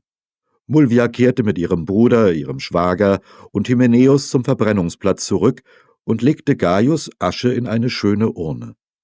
Wie der Brauch es vorschrieb, endeten die 9 Tage mit einem Opfer und einem Abendessen zu Hause. Obwohl die vorgesehene Trauerzeit 10 Monate betrug, so lang war das Jahr in der Vorzeit, beschloss Mulvia weiterhin dunkelgrau zu tragen, bis Gaius' Asche in einem würdigen Grab Ruhe finden würde. Bis heute. In der Zwischenzeit haben sie und die Familie Gaius während des Totenfestes Parentalia, des Totenfestes vom 13. bis zum 23. Februar besucht, haben ihm Veilchen im März und Rosen im Mai ans Grab gebracht. Erst nach zahlreichen Besuchen konnte Mulvia die Dekurionen davon überzeugen, Gaius' Begräbnis zu bezahlen und ihm sogar ein Grabgrundstück an wichtiger Stelle einzuräumen, gleich neben dem Vesuvtor. Während Mulvia sich heute dem Grab nähert, ist sie erleichtert, dass an der Herculaner Straße kein wichtiger Platz mehr frei ist, denn das Grab, dessen Bau sie sich leisten konnte, wäre dort untergegangen. Es ist nicht besonders groß oder eindrucksvoll. Doch was ihm an Ausmaßen fehlt, macht es durch reichen Schmuck wett. Ein Altar, der über die Einfriedungsmauer aufsteigt, birgt nun Gaius' Asche, und die Inschrift auf der Vorderseite verkündet, wer Gaius war und was Mulvia getan hat, um sein Andenken lebendig zu halten. Für Gaius Vestorius Priscus. Ädil. Er lebte 22 Jahre. Der Begräbnisort und 2000 Sesterzen für seine Bestattung wurden durch Beschluss der Dekurionen gegeben. Mulvia Prisca, die Mutter, zahlte mit ihrem eigenen Geld. Mulvia ist die erste, die durch das Türchen auf der Rückseite der Ummauerung tritt. Das Bild, das sie zuerst sieht, treibt ihr die Tränen in die Augen. Gaius im Tablinum, wie er in der Toga dasteht, bereit zum Empfang der Klienten. Diese Pflicht hatte er von seinem Vater übernommen. Amulius, der Maler, hat alle Details abgebildet, die Falttüren zum Tablinum, die Liegen auf beiden Seiten und sogar Schreibzeug, Buchrollen und Münzen auf dem Tisch. Als sie nach rechts weitergeht, findet Mulvia ihren Sohn als Gastgeber eines fröhlichen Banketts, himmelweit entfernt vom tristen Mahl des 9. Tages, das die erste Trauerzeit abschloss. Amulius hat den Garten der Vestoria beim Bankett, das Gaius' Wahl zum Ädil feierte, nachgebildet und hat sogar Sprechzeilen über die Köpfe einiger Gäste geschrieben. Beim Blick nach unten ist Mulvia sich nicht sicher, ob sie den Pygmäenfries richtig finden soll, den Amulius am Boden angebracht hat. Aber er hat ihr beteuert, dass seine Kunden für alle erstklassigen Gräber immer ungezogene Pygmäen dabei haben, um die bösen Geister zu verjagen, die bekanntlich in der Nähe von Gräbern lauern. Diese Pygmäen hier sind ziemlich harmlos, vermutet Mulvia, obwohl sie nackt sind und die 3 auf dem Boot da rechts fröhlich tanzen. Was ist das denn? Da lässt Amulius einen weiteren sich über die Uferkante hinauslehnen und auf einen Fisch kacken. Mulvia lacht gegen ihren Willen. Wie alle vernünftigen Leute weiß sie, dass das Lachen Dämonen vertreibt. Also hatte Amulius recht. Noch einmal geht sie weiter nach rechts, und nun steht Mulvia vor dem wichtigsten Bild überhaupt, genau unter der Inschrift auf der Vorderseite des Altars. Zwar werden nur Familienmitglieder jemals dieses Gemälde sehen, aber es hält für alle Zeit Gaius' großen Augenblick fest, als er Ädil war und die Stadt Pompeji zu ihm aufblickte. Da sitzt er in seinem Amtsstuhl, umgeben von 12 Männern in Togen. Das war Mulvias Sohn im Alter von 22. Weil zwischen der Einfassungsmauer und dem Fuß des Altars so wenig Platz ist, schlängeln sich Mulvia, ihre Söhne und Töchter langsam nach draußen, wobei sie Blicke auf die anderen schönen Bilder werfen, die Amulius an die Mauer gemalt hat. Ein Garten mit Springbrunnen und Pfauen, ein Tiergehege, 2 Gladiatoren, eine Tempelfassade mit offener Tür und ein Granatapfelbaum. Diener richten ein bescheidenes Totenmahl hinter dem Grab, während der Rest der Hausgemeinschaft durch die niedrige Tür geht und sich die Bilder anschaut. Einige hinterlassen Opfergaben wie Weihrauch, Wein oder Essen auf den kleinen Simsen im Innern. Mulvia nimmt ihren Platz auf dem kleinen Sofa ein, das man für sie mitgebracht hat. Endlich sind ihre Tränen versiegt, für immer, wie sie hofft. Sie hat ihren Sohn Gaius Vestorius Priscus verewigt.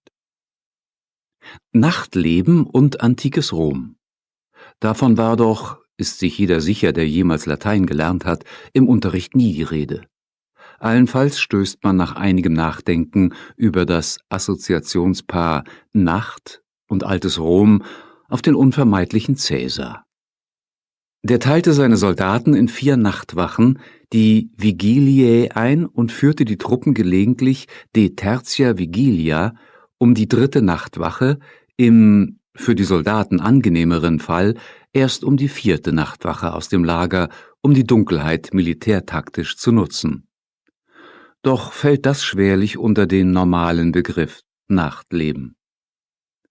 Es mutet fast wie eine Tragik der Geschichte an, dass Nachtleben im heutigen Verständnis nicht möglich war, als das monumentale Rom der Kaiserzeit noch in seiner ganzen Pracht bestand. Die repräsentative Wirkung, die bei Tage von den marmornen Fassaden, den goldenen Tempeldächern und den prunkvollen, die Weltherrschaft spiegelnden Vergnügungs- und Zweckbauten ausging und ausgehen sollte, bei Nacht ging sie dramatisch zurück, tendierte die Suggestionskraft einer Architektur der Macht und des Wohlstandes gegen Null. Abgesehen von hellen Mondscheinnächten war die Aurea Roma, das goldene Rom, nämlich in keiner Weise beleuchtet. Das gilt bis auf wenige Ausnahmen für alle römischen Städte. Nachts waren sie in tiefste Dunkelheit getaucht. Keineswegs legte sich allerdings mit Beginn der Dunkelheit Stille über die Hauptstadt. Keineswegs versank sie bis zum frühen Morgen gewissermaßen in kollektiven Schlaf.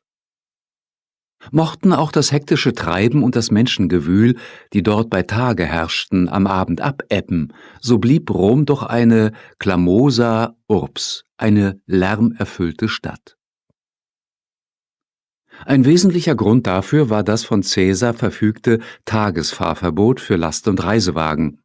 Bis auf wenige Ausnahmen durften zwischen Sonnenaufgang und der 10. Stunde, also dem späten Nachmittag, im Stadtgebiet mit zusammenhängender Bebauung keine Fuhrwerke unterwegs sein. Nur so konnte der sonst drohende Verkehrskollaps in die Bahnen eines normalen alltäglichen Verkehrschaos gelenkt werden. Das verlagerte freilich einen erheblichen Teil des Transports und Passagieraufkommens in die Nacht. Tatsächlich rumpelten zur nächtlichen Stunde zahlreiche Wagen über das grobe Basaltpflaster der größeren innerstädtischen Verkehrsadern. Das hatte gravierende Auswirkungen auf die Lebensqualität all der Römer, die nicht in Stadtvillen mit geräumigem, schallschluckendem Gartenareal, sondern in direkt an den Straßen gelegenen Mietskasernen wohnten. Der Lärm der Räder gehörte zu den fundamentalen Unerträglichkeiten im nächtlichen Rom. Er verursachte bei vielen Menschen Schlafstörungen, machte ihnen, zumindest in satirischer Überspitzung, das Leben zur Qual. Die Lärmemissionen verneinen das Leben, sagt Martial, und Juvenal ergänzt: Hier sterben viele, weil Schlaflosigkeit sie krank gemacht hat. Denn in welcher Mietwohnung kann man schlafen? Sehr reich muss man sein, um in Rom schlafen zu können. Das ist die Hauptursache des Übels. Wagen biegen in scharfer Wendung um die Straßenecken, die Treiber schimpfen laut, wenn die Herde nicht weiter kann, all das würde einem Drosus oder einem Meerkalb den Schlaf nehmen. Und es blieb ja nicht beim Lärm der Räder. Die aus- und einsteigenden Passagiere unterhielten sich nicht gerade im Flüsterton, und die Treiber und Pferdeknechte, die beileibe nicht zu den zart beseiteten, sondern eher zu den kernigen zählten, gerieten auf den engen Straßen oft genug in Streit und sagten sich lautstark die Meinung.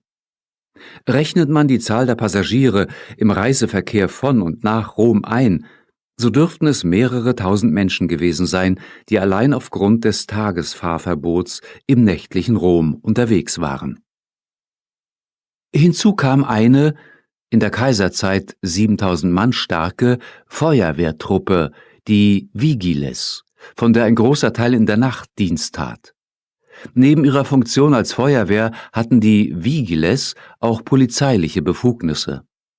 In der Großstadt, aber auch in kleineren Städten, trieb sich bei Nacht manches lichtscheue Gesindel herum, das nichts Gutes im Schilde führte. Klein- und Großkriminelle, die sich im Schutz der Dunkelheit zu ihren Beutezügen aufmachten. Ausdrücklich werden Brandstifter, Einbrecher, Diebe, Räuber und Hehler dem Kompetenzbereich der Vigiles zugeordnet. Gleichzeitig mit ihnen taten nachts auch Einheiten der Stadtkohorten Dienst. In ihnen waren bis zu 4000 Posten tätig, die über das gesamte Stadtgebiet verteilt waren und vornehmlich als eine Art Bereitschaftspolizei fungierten. Wohl nur der kleinere Teil der Stadtkohorten wurde auch zum Nachtdienst eingeteilt. Die Aufgabenteilung zwischen ihnen und den Vigiles ist nicht ganz klar. Möglicherweise schritten die Angehörigen der Stadtkohorten vor allem bei niedrigschwelliger Kriminalität und bei Ordnungswidrigkeiten ein. Nachts könnte die Aufsicht über Kneipen, Bordelle und andere anrüchige Orte zu ihren Aufgaben gehört haben, daneben wohl auch die Betreuung allzu ausgelassener Nachtschwärmer. Solche gab es nämlich im nächtlichen Rom, ebenso wie in anderen römischen Städten durchaus. Wir werden sie und ihren Beitrag zum Nachtleben im Folgenden näher kennenlernen. Kneipengänger waren, mit den Augen der Oberschicht gesehen, ein Ärgernis. Im Schmuddelambiente der Wirtshäuser, der Popinae und Cauponae, der Tabernae Vinariae und der Diversoria hatten Männer von Stand nichts zu suchen.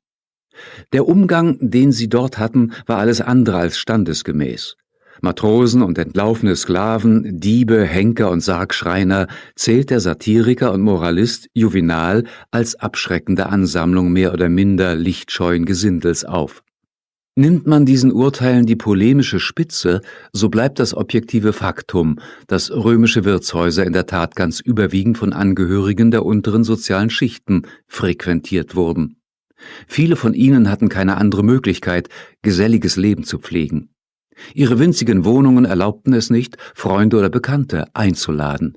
Ja, vielfach hatten sie nicht einmal Kochstellen, so dass den Bewohnern nichts übrig blieb, als sich warme Mahlzeiten in einer Imbissbude zu holen, die auch ein paar Sitzplätze für Hausgäste bot.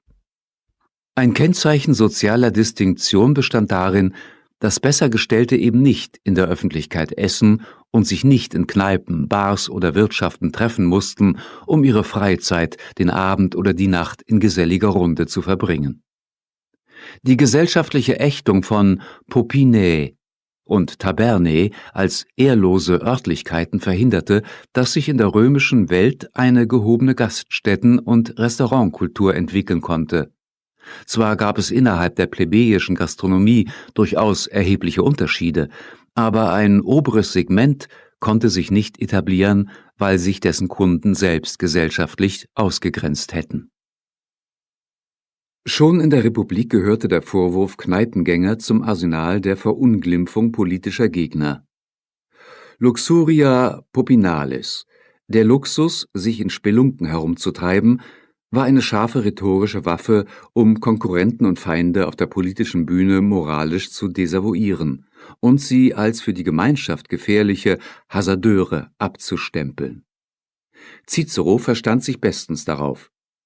Über Lucius Piso schüttet er einen wahren Kübel von Beschimpfungsdreck aus.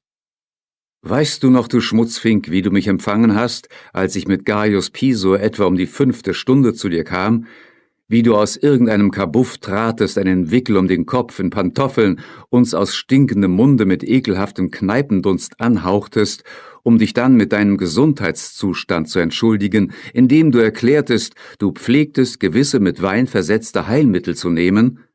Wir ließen das gelten, was blieb uns auch anderes übrig, und standen dann eine Weile in deinem Kaschemmenduft und Dunst, aus dem du uns schließlich durch unverschämte Antworten und ungeniertes Rülpsen vertriebst.« In den Augen der römischen Oberschicht war die gesamte Gastronomieszene als zivilisatorischer Substandard suspekt. Möglicherweise erklärten sich daraus die begrifflichen Unschärfen bei der Bezeichnung der verschiedenen Ess- und Trinklokale. In diesem Proletarier-Umfeld schien es auf sprachliche Differenzierung nicht so sehr anzukommen. Versuchen wir gleichwohl ein wenig Ordnung in die chaotisch anmutende Terminologie zu bringen. So lässt sich zwischen Taberna und Popina, den beiden geläufigsten Begriffen, ein grundsätzlicher Unterschied feststellen, der freilich nicht immer beachtet wird. Taberna, manchmal auch Taberna Vinaria, ist eher die Weinschenke, Kneipe, in der die Gäste vor allem Flüssiges zu sich nahmen. Popina dagegen ist das Gasthaus, in das man auch zum Essen ging. Die Kaupona war eine Schankwirtschaft.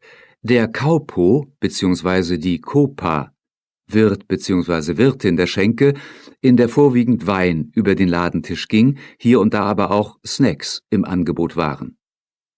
Viele Tabernae, Popinae und Kaupone boten auch Außerhausservice. Insofern hatten nicht wenige Gasthäuser auch Imbissbudencharakter. Weitere Bezeichnungen für gastronomische Stätten gehörten eher dem Hotel- oder besser Herbergsbereich an. Beherbergungsbetriebe, die ihren Gästen sinnvollerweise auch Mahlzeiten und Getränke servierten, hießen Hospitia, Gasthäuser, Diversoria, Absteigequartiere oder Stabula, ursprünglich Stallungen, wo man die Reit- und Zugtiere unterstellen konnte. Alle diese Herbergen boten wenig Komfort und wurden von wohlhabenden Reisenden nur genutzt, wenn es sich gar nicht vermeiden ließ und man weit und breit keinen Gastfreund hatte, der einen privat aufnahm. Mit Schildern und großflächig auf die Hauswand gemalten Anzeigen sowie eingängigen Logos zum Elefanten, zum Hahn warben die Wirte für ihre Herbergen und Gasthäuser. Angesichts des schlechten Rufes von Wirten, denen man alle Betrügereien zutraute, konnte es hilfreich sein, Gäste durch Hinweis auf eine transparente Preisgestaltung ins Gasthaus zu locken. Hör zu, Wanderer, tritt ein, wenn's beliebt, drinnen ist eine eherne Tafel, die dich über alles informiert. Die schriftliche Einladung zur Einkehr war das eine, die etwas massivere durch die körperliche Präsenz des Wirts oder der Wirtin vor der Gasthaustür das andere.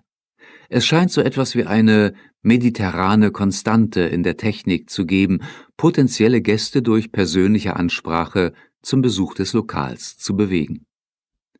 Wie dies konkret vonstatten ging, darüber informiert uns trotz der poetischen Gestaltung ein ganz authentisch wirkendes Quellendokument. Die Rede ist von der unter Vergils Namen überlieferten Kopa. Die Schankwirtin, ein Genrebild von knapp 40 Versen, in dessen Zentrum eine geschäftstüchtige syrische Tavernenbetreiberin steht. Anmutig zu Kastagnettenrhythmen vor ihrem Lokal tanzend, umgarnt sie die Passanten mit der Aussicht auf erquickende Ruhestunden in ihrer Kaupona. Es ist Mittagszeit. Die Sonne scheint unbarmherzig vom Himmel. Wie verlockend ist da die Vorstellung auf frisch vom Schlauch gezapften Landwein, ein schattiges Plätzchen im Inneren der Taverne mit dem Blick auf einen ganz in der Nähe vorbei plätschernden Bach. Angenehm kühl ist es drinnen, Flöten- und Lyramusik werden ihn ebenso verwöhnen wie bescheidene, aber wohlschmeckende Speisen.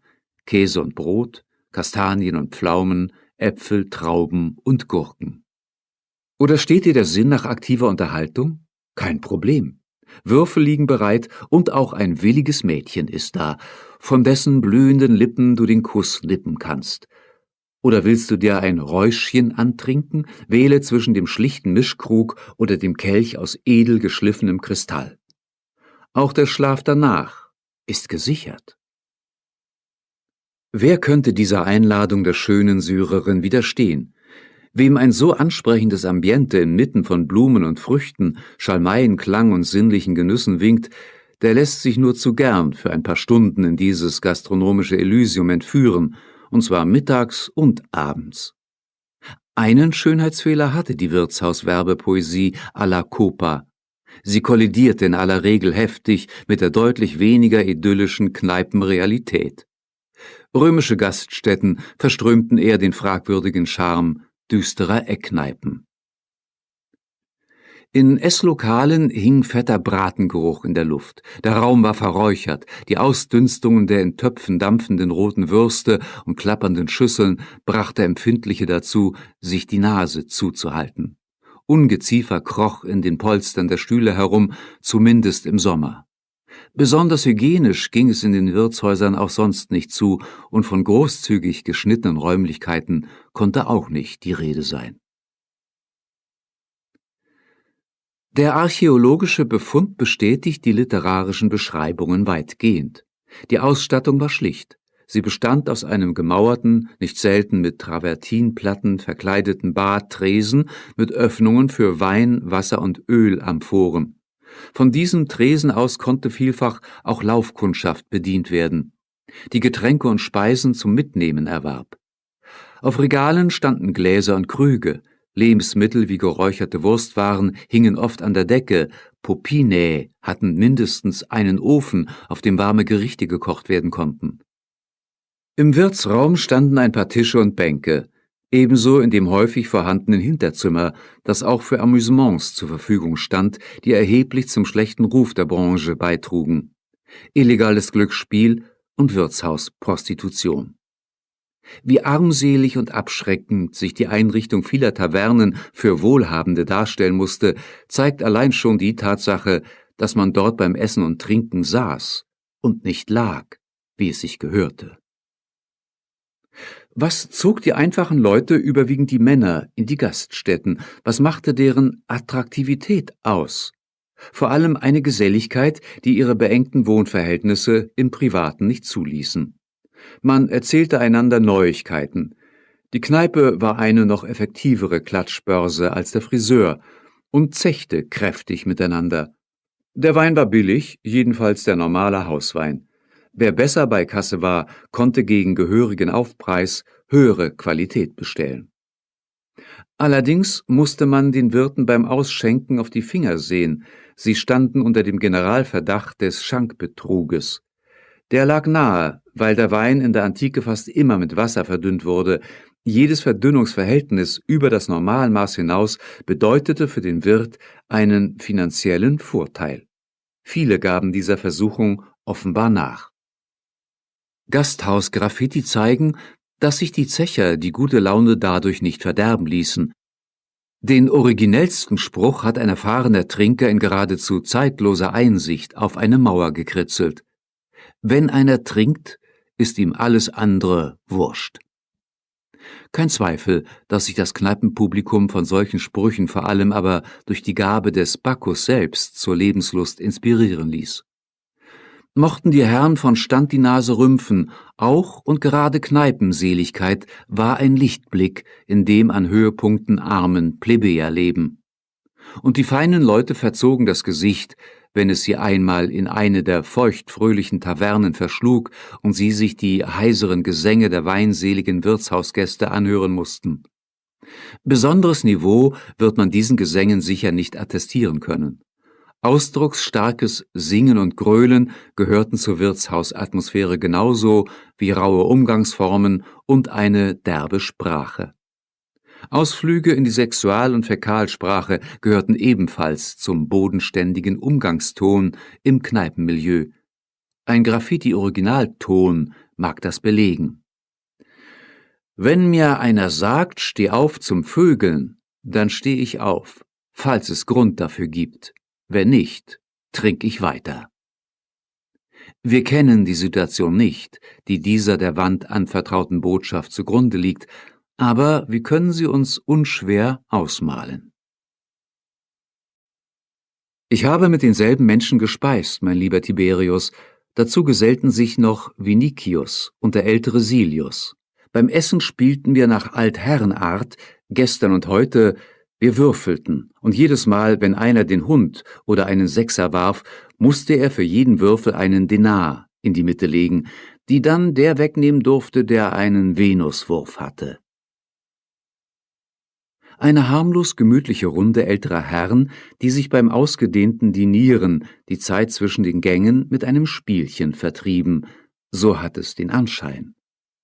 Was so unverdächtig im lockeren Erzählton daherkommt, hätte indes vor Gericht nicht nur für eine Anklage, sondern auch für eine sichere Verurteilung gereicht. Nicht das Würfelspiel an sich war verboten, wohl aber das Glücksspiel um Geld. Und das war bei dieser Runde reichlich im Spiel. Jeder Denar, der als Einsatz auf den Tisch gelegt wurde, entsprach dem durchschnittlichen Tagesverdienst eines Lohnarbeiters. Auf mildernde Umstände hätte unser geständiger Spieler nicht rechnen dürfen, denn was er da zu abendlicher Stunde trieb, war kein einmaliger Ausrutscher. Vielmehr haben wir es mit einem geradezu spielsüchtigen Zocker zu tun, der kaum eine Gelegenheit ausließ, den Würfelbecher in die Hand zu nehmen. Knauserig war dieser Spieler gewiss nicht, im Gegenteil. Er war der reichste Mann seiner Zeit. Augustus. Seine Spielsucht war ein offenes Geheimnis und sogar Gegenstand politischer Witze. Augustus war wahrhaftig nicht der einzige römische Kaiser, der dieser Leidenschaft frönte. Während Tiberius, sein unmittelbarer Nachfolger, in dieser Hinsicht eine moralisch weiße Weste hatte, standen Caligula und Claudius in schlimmem Ruf als notorische Spieler. Spielsucht reichte also bis in die höchsten Kreise der römischen Gesellschaft. Sie war indes nicht nur dort zu Hause. Der Bacillus der Alia hatte alle Schichten infiziert, einschließlich der Sklaven. Und es spricht eine Menge dafür, dass er gerade dort unten weit verbreitet war. Mit Würfelspiel assoziierten viele die, je nach Perspektive angenehmen oder abstoßenden, Freizeitaktivitäten der Stadt. Würfelspiel, Kneipe, Bordell, Zirkus, Theater und Sportplatz, das sind aus der Sicht von Großgrundbesitzern die Verlockungen der Großstadt, die eine bestimmte Sorte von Sklaven magisch anzögen. Jenes unbekümmerte und verschlafene Sklavenpack, das auf keinen Fall als Personalreservoir für tüchtige Verwalter von Gutshöfen in Frage kam. Obwohl auch bürgerliche, Aristokraten und Kaiser ihm verfallen waren, wurde das Glücksspiel allgemein in einem moralischen Sumpf angesiedelt. Zur Anrüchigkeit des Ambientes trug sicher auch der Umstand bei, dass das Glücksspiel im Geheimen stattfinden musste. Es verlagerte sich meist auf Hinterzimmer, die bei etwaigen Kontrollen nicht sofort den Blicken der Ädilen ausgesetzt waren. Dass solche Polizeirazzien häufig vorgekommen wären, darf man wohl bezweifeln. Aber gelegentlich fanden sie statt. Zur Abschreckung setzte der römische Staat stärker auf die Gesetzgebung. Er bemühte sich, die Rahmenbedingungen für das Glücksspiel unattraktiv zu machen. Konkret? Den Wirten, die ein wirtschaftliches Interesse an der Durchführung von Glücksspielen in ihren Räumlichkeiten hatten, weil sie am Verzehr der Gäste verdienten, ein hohes Risiko aufzuerlegen. Wer in seiner Schenke Glücksspiel zuließ, galt juristisch als Spielunternehmer. Das war an sich nicht strafbar, aber der Staat verweigerte dem Spielunternehmer jeden Rechtsschutz, soweit er sich auf Tatbestände des illegalen Spiels bezog. Besonders harte Strafen stellte das Gesetz denen in Aussicht, die andere gegen ihren Willen zum Glücksspiel verführten oder sie daran hinderten, aufzuhören. Als Sanktion wurden Geldstrafen, Bergwerksarbeit und Gefängnis angedroht. Die juristischen Implikationen dürften allenfalls dann auf die Spielpraxis durchgeschlagen haben, wenn Sklaven beteiligt und damit die Eigentumsrechte der Herren berührt waren. Ihnen räumte das Gesetz großes Gewicht ein. Es gestand den Herren den Anspruch auf Rückgabe der von ihren Sklaven verlorenen Einsätze zu. Andererseits beschränkte es die Haftung, wenn Spielgewinne ihrer Sklaven zurückgefordert wurden, auf die Höhe des persönlichen Geldbesitzes eines Sklaven. An der Realität gingen alle diese Bestimmungen offenkundig weit vorbei. Das Verbot des Würfelspiels war alt. Es reicht mindestens ins 3. Jahrhundert vor Christus zurück. Horaz spricht im 1. Jahrhundert vor Christus von mehreren Gesetzen, die das Glücksspiel mit Würfeln verbieten. So alt wie die Zeugnisse über die Verbote sind indes auch die Berichte, dass sich die Menschen darüber hinwegsetzten. Üblicherweise waren der Abend und die Nacht die Zeiten für das Glücksspiel. Spielsüchtige spielten indes zu allen Tageszeiten. Solche Aleatores lungerten mitunter in der Öffentlichkeit herum und scheuten sich nicht einmal, in Blickweite des Forums zu spielen. Übrigens eher wohlhabende Müßiggänger aus der feinen Gesellschaft als Plebejer, die sich diesen Lebenswandel schlicht nicht leisten konnten. Wie schnell labile Menschen der Spielsucht verfallen konnten, war durchaus bekannt, zumal man tagtäglich entsprechenden Anschauungsunterricht erhielt. Das tat der Popularität des Glücksspiels keinen Abbruch. Vielmehr erschienen sogar Fachbücher über das Glücksspiel, Ratgeber zu der Kunst mit dem Würfel zu spielen.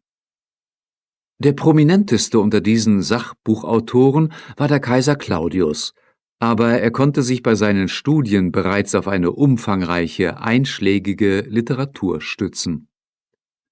Wie bei vielen anderen Lastern wurden in einer so spielversessenen Gesellschaft auch schon die Heranwachsenden sozialisiert. Schwer war es nicht, entsprechenden Anschauungsunterricht zu erhalten. Freut sich der Greis am verlustreichen Würfelspiel, so spielt der Erbe schon als Kleiner und schwingt im Becherchen ähnliche Waffen. Man kann also schon verstehen, warum das Glücksspiel von Kritikern als Vitium, als sittenwidriges und moralisch anstößiges Laster gebrandmarkt und vom Gesetzgeber verboten wurde. Zum Nachtleben in Rom gehörte nicht zuletzt auch der Bereich, der heutzutage unter dem Begriff des Rotlichtmilieus subsumiert wird. In römischer Zeit war es freilich nicht die Farbe des Lichts, die auf Bordelle aufmerksam machte, wohl aber gelegentlich die Form des Lichts. Lampen in Gestalt eines irrigierten Phallus wiesen nachts den Weg dorthin. Tagsüber waren es Reliefplatten mit Phallusdarstellungen und obszöne Malereien. Das Prostituiertenmilieu verband sich für die Römer mit Infamia. Infames waren alle Personen, die keine Fama, keine Reputation besaßen und damit aus der Gemeinschaft der ehrenwerten Bürger ausgegrenzt waren. Dazu gehörten alle in der Vergnügungsbranche Tätigen, die Bordellbetreiber ebenso wie Schauspieler, Gladiatoren, die Besitzer von Gladiatorenschulen und Wagenlenker. Die Spitzenvertreterinnen des horizontalen Gewerbes mochten von Dichtern als Amicae, als Freundinnen angebetet, in den Rang von Göttinnen erhoben und poetisch verklärt werden. Als Stand waren sie zutiefst verachtet. Aus heutiger Sicht ist man geneigt, diesem Sittenkodex eine gewisse Doppelmoral zu attestieren. Die Ausübung der Prostitution war straffrei. Die allermeisten Prostituierten waren Sklavinnen, die von ihren Herren dazu gezwungen wurden, sowie Freigelassene und Fremde. Sie wurden juristisch mit anderen Maßstäben gemessen als frei geborene Römerinnen. Diese mussten sich, wenn sie der Prostitution nachgehen wollten, bei den Ädilen der Innenbehörde offiziell registrieren lassen und ihr Gewerbe anmelden. Das schützte sie vor strafrechtlicher Verfolgung wegen Unzucht oder Ehebruchs und nicht minder ihre Freier. Die gesellschaftliche Akzeptanz der Prostitution und die klaren Regeln, die den Infamia-Bereich von der bürgerlichen Welt abgrenzten, ermutigten den Fiskus schließlich, den Verkauf des Körpers als mehr oder minder reguläres Gewerbe zu besteuern. Im Jahre 40 führte Caligula eine Dirnensteuer in Höhe des Gewinns aus einem Beischlaf pro Tag ein. Prostitution war eine Normalität im römischen Alltagsleben, keineswegs nur ein zähneknirschend toleriertes Freigehege für die sexuellen Bedürfnisse junger Männer. Stirnrunzeln oder gesellschaftliche Sanktionen brauchte nur zu befürchten, wer es allzu toll trieb. Als der berühmte Cato Censorius, so der Dichter Horaz, einen anständigen Mann aus einem Bordell herauskommen sah, lobte er ihn, denn er meinte, man müsse mit seiner Sexualität umgehen, ohne Schuld auf sich zu laden. Als er ihn aber häufiger dabei gesehen hatte, wie er aus demselben Bordell herauskam, sagte er: »Junger Mann, ich habe dich dafür gelobt, dass du ab und zu hier hinkommst, nicht dafür, dass du hier wohnst.« Angesichts der massiven Präsenz der Prostitution in der römischen Gesellschaft, der großen Zahl von Huren und Freiern, ist es unwahrscheinlich, dass die Bordelle erst um die 9. Stunde, also erst gegen 15 Uhr nachmittags geöffnet werden durften. Sicher lief das Geschäft am Vormittag eher schleppend an, der Nachmittag brachte deutlich höhere Umsätze, die Spitzenzeiten scheinen aber der Abend und die Nacht gewesen zu sein. Mit Unterschieden in den Hauptgeschäftszeiten des Prostitutionsgewerbes ist zu rechnen. Sie ergeben sich aus dem jeweiligen Marktsegment, dem die einzelne Dirne angehörte. Tatsächlich lassen sich die Dirnen in unterschiedliche Qualitätsklassen einteilen. Ganz unten war der Straßenstrich angesiedelt, der zum Teil sogar ohne Räume auskam.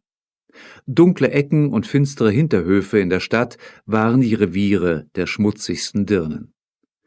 Auch in Badeanstalten gingen Prostituierte dieser Kategorie auf Kundenfang und standen dort wohl, im Unterschied zu ihren gehobeneren Kolleginnen, für schnellen Sofortsex zur Verfügung. Selbst unbewachte Gräber kamen als Schauplätze nächtlicher Straßenprostitution in Frage. Der größere Teil der ambulanten Prostitution dürfte bei Tage stattgefunden haben. Wie umfangreich das Nachtgeschäft im Bereich des Straßen- und Gräberstrichs gewesen ist, bleibt angesichts der hier eher dürftigen Quellenlage ungewiss. Auf die nächsthöhere Kategorie des Dirnenwesens, die Bordellprostitution, trifft das nicht zu. In diesen Etablissements herrschte auch bei Nacht reger Betrieb. Freilich, Etablissement ist ein eher euphemistischer Begriff für die düsteren, schlecht gelüfteten und häufig übel riechenden Billigbordelle, die Lupanaria bzw. Fornikes. Kultivierte Freude jedenfalls strömen die winzigen Kammern der dort tätigen Frauen nicht aus. Muffig, eng, kaum mehr als eine gemauerte Liege passte dort hinein. Fensterlos, vom Rauch der ständig brennenden Kerze verrußt, ungemütlich und unerotisch. Das ist das Ambiente für raschen Sexservice, fast im Minutentakt. Abdruckstellen auf den steinernen Liegen zeigen, dass viele Besucher es noch nicht einmal für nötig hielten, ihre Schuhe auszuziehen. Das Einzige, das etwas Glanz in dieses triste Milieu brachte, waren die sehr eindeutigen erotischen Fresken. Eine irreführende Werbung, insofern sie den im Korridor wartenden Besuchern erotische Wonnen vorgaukelte, die ihnen in den Schmuddelappartements sicher nicht zuteil wurden. Das wurde spätestens dann klar, wenn sich die Tür oder der Vorhang öffnete und das Occupata, besetzt Schild abgenommen wurde. Ein Blick auf den auch als Stabulum, als Stall bezeichneten Arbeitsplatz der Dirne ließ alle Illusionen verfliegen, die zuvor durch die Malerei aufgebaut worden waren. Der Stadtteil, in dem sich nachts so manche Türangel unablässig drehte, war die dicht bevölkerte Subura. Ein Viertel, in dem vor allem kleine Leute lebten, Tagelöhner und Handwerker, und das für sein reges Nachtleben bekannt war. Kaum ein Hauptstädter hätte gezögert, den modernen Begriff des Rotlichtviertels auf die Subura mit ihrer relativ hohen Dichte an Bordellen, Kneipen, Absteigen und Dirnenwohnungen anzuwenden. Nicht alle Schuppen dort und anderswo waren klassische Schlichtbordelle, wo sexuelles Amüsement ganz im Vordergrund stand. Häufig hatten auch Gasthäuser und Kneipen käuflichen Sex in ihrem Unterhaltungsangebot. Wer wollte und zahlte, konnte zu oder nach dem Weingenuss beim Wirt ein Mädchen für das Hinterzimmer bestellen. Hier und da brachten ihn Animierdamen auf den Geschmack. Die Herren der feinen Gesellschaft mussten sich nicht in schäbige Bordelle oder gar auf den Straßenstrich begeben, wenn sie die Dienste eines käuflichen Mädchens in Anspruch nehmen wollten. Sie ließen es in ihre Wohnung kommen und mieteten es für eine Nacht, gelegentlich auch schon einmal 2. Wilde Sexpartys, bei denen man eine einzige Prostituierte für eine ganze Männerrunde engagierte, dürften die Ausnahme gewesen sein. Im Normalfall brauchte sich das Callgirl nur um einen Kunden zu kümmern. Das Geschäftliche wurde in vielen Fällen über einen Kuppler bzw. eine Kupplerin, Lena, abgewickelt. Diese übel beleumdeten, geldgierigen, von ihren eigenen Kunden oft genug verwünschten Unternehmer betrieben das, was man heute als Callgirl-Ring oder Begleitagentur bezeichnet. Im Unterschied zu den Bordellbesitzern bedienten sie das obere Marktsegment. Ihre Kunden waren anspruchsvoller und gaben sich mit einfachen Straßenmädchen nicht zufrieden. Die Damen, die der Leno im Angebot hatte, sollten nach Möglichkeit singen, tanzen und musizieren können und zumindest über etwas Bildungstünche verfügen. Wichtiger noch, sie mussten eine verführerische Atmosphäre schaffen, professionell flirten und ihren Liebhaber umschmeicheln können. Manche Männer wollten sich einfach einmal anhimmeln lassen, und das ließen sie sich eine Menge kosten. Diese Damen grenzten sich im Übrigen sehr bewusst von einfachen Bordelldirnen ab. Sie verkehrten in besseren Kreisen. Das stärkte das Selbstwertgefühl und verpflichtete auch zu besserer Körperpflege und kultiviertem Aussehen. Herausgeputzt, geschmückt, mit Gold behängt, charmant, schick und modern. So traten sie bei den Partys auf, zu denen sie eingeladen wurden. Sie kreierten sogar, wenn man Plautus glauben darf, eine Hetärenmode mit jährlich wechselnden Tunikaschnitten und Farben, nur kurz musste das Kleidchen sein. Noch eine Stufe höher auf der inoffiziellen Rangliste der Dirnen standen Edelprostituierte, die sich als Amicae, Freundinnen, ansprechen und nicht mit Dirnenlohn bezahlen, sondern mit Geschenken verwöhnen ließen. Diesen klassischen Kurtisanen haben die römischen Liebesdichter in ihren Elegien ein unsterbliches Denkmal gesetzt. Ihren Herrinnen, Dominae, denen sie leidenschaftliche Liebe und glühende Verehrung entgegenbrachten, die aber ihrerseits materielle Anerkennungen für ihre Freundschaft poetischer Belohnung allemal vorzogen. Freilich schlugen manche Edelprostituierte, die in einer festen Bindung lebten, auch gelegentliche Einladungen zu Herrenabenden nicht aus. Im ehemaligen Landhaus des Universalgelehrten Varro nahmen auch Prostituierte der Edelklasse an den Orgien teil, bei denen das ehrwürdige Haus von den Schreien Betrunkener erzitterte und der Estrich vor Wein schwamm.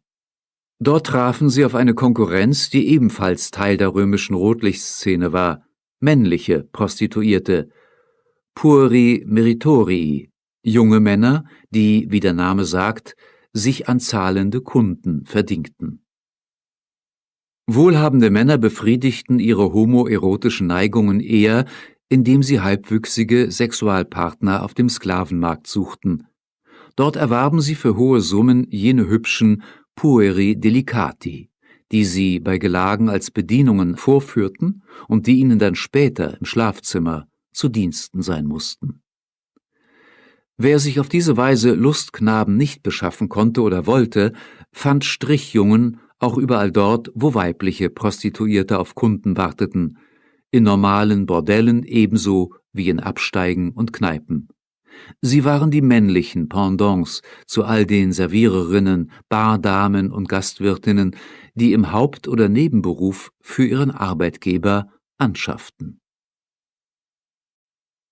Die Römer nannten das gesellige abendliche und nächtliche Trinkgelage Commissatio. Der Begriff ist vom griechischen komos, Gelage, fröhlicher Umzug, abgeleitet. Auch die Sache selbst ist griechischen Ursprungs, allerdings schlossen die Griechen beim Symposium, dem gemeinsamen Trinken, das gemeinsame Essen mit ein. In Rom trennte man die Cena, die Hauptmahlzeit, stärker von der Commissatio. Die Cena begann bereits am Nachmittag, je nach Gelegenheit, Repräsentationsbedürfnis des Gastgebers und Verabredung mit den Gästen zog sie sich über Stunden hin und ging dann häufig ohne scharfe Trennung in die Commissatio über. Es gab aber auch Cenae ohne anschließendes Trinkgelage. In der Regel blieb die Gästerunde identisch. Allerdings war es nicht ungewöhnlich, dass neue Gäste zum Gelage dazustießen, die von zu Hause oder von einer anderen Cena kamen und eine Fortsetzung des Feierns suchten. Das Tafeln als erste Phase eines Gastmahls des Convivium diente auch dazu, den Trinkern eine gute Grundlage für den folgenden, in der Regel erheblichen Weinkonsum zu verschaffen. Allerdings wurde durchaus schon zum Essen Wein getrunken, meist aber wohl moderater als beim Gelage. Als Scharnier zwischen Cena und Commissatio diente der Nachtisch. Natürlich konnten sich die Gäste auch während des Zechens Kleinigkeiten zu essen reichen lassen. Der große Essapparat aber wurde zu Beginn der Commissatio beiseite geräumt und der Boden gereinigt. Die Gäste wuschen sich die Hände ab oder ließen das vom Personal eines besonders aufmerksamen Gastgebers besorgen. Sie blieben auf den Speisesofas an den Plätzen liegen, die sie zuvor schon eingenommen hatten. Bequemlichkeit und legere Kleidung gehörten bereits zur Kena. Insofern gab es keinen demonstrativen Übergang zum gemütlichen Teil des Abends. In gewisser Weise markierten das Umhängen von Kränzen und das Einsalben mit wohlriechenden Essenzen den offiziellen Beginn des Trinkgelages. Das Trinkgelage galt vielen als der Ort des Otium, der entspannten Muße. Die Regeln der Commissatio trugen das ihre dazu bei. Das Grundgesetz hieß aut bibat, aut habeat, entweder trinken oder weggehen.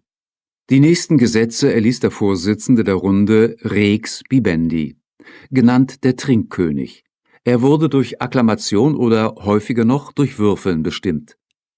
Die vornehmste Pflicht des Trinkkönigs war es, das Mischungsverhältnis zwischen Wein und Wasser festzulegen. Außerdem schrieb er die Anzahl der Chiati, Trinkeinheiten à 45 Milliliter vor, die jeder in einem Zuge zu leeren hatte. Ungemischten Wein zu trinken galt in der Antike als barbarisch oder als Indiz für Alkoholismus.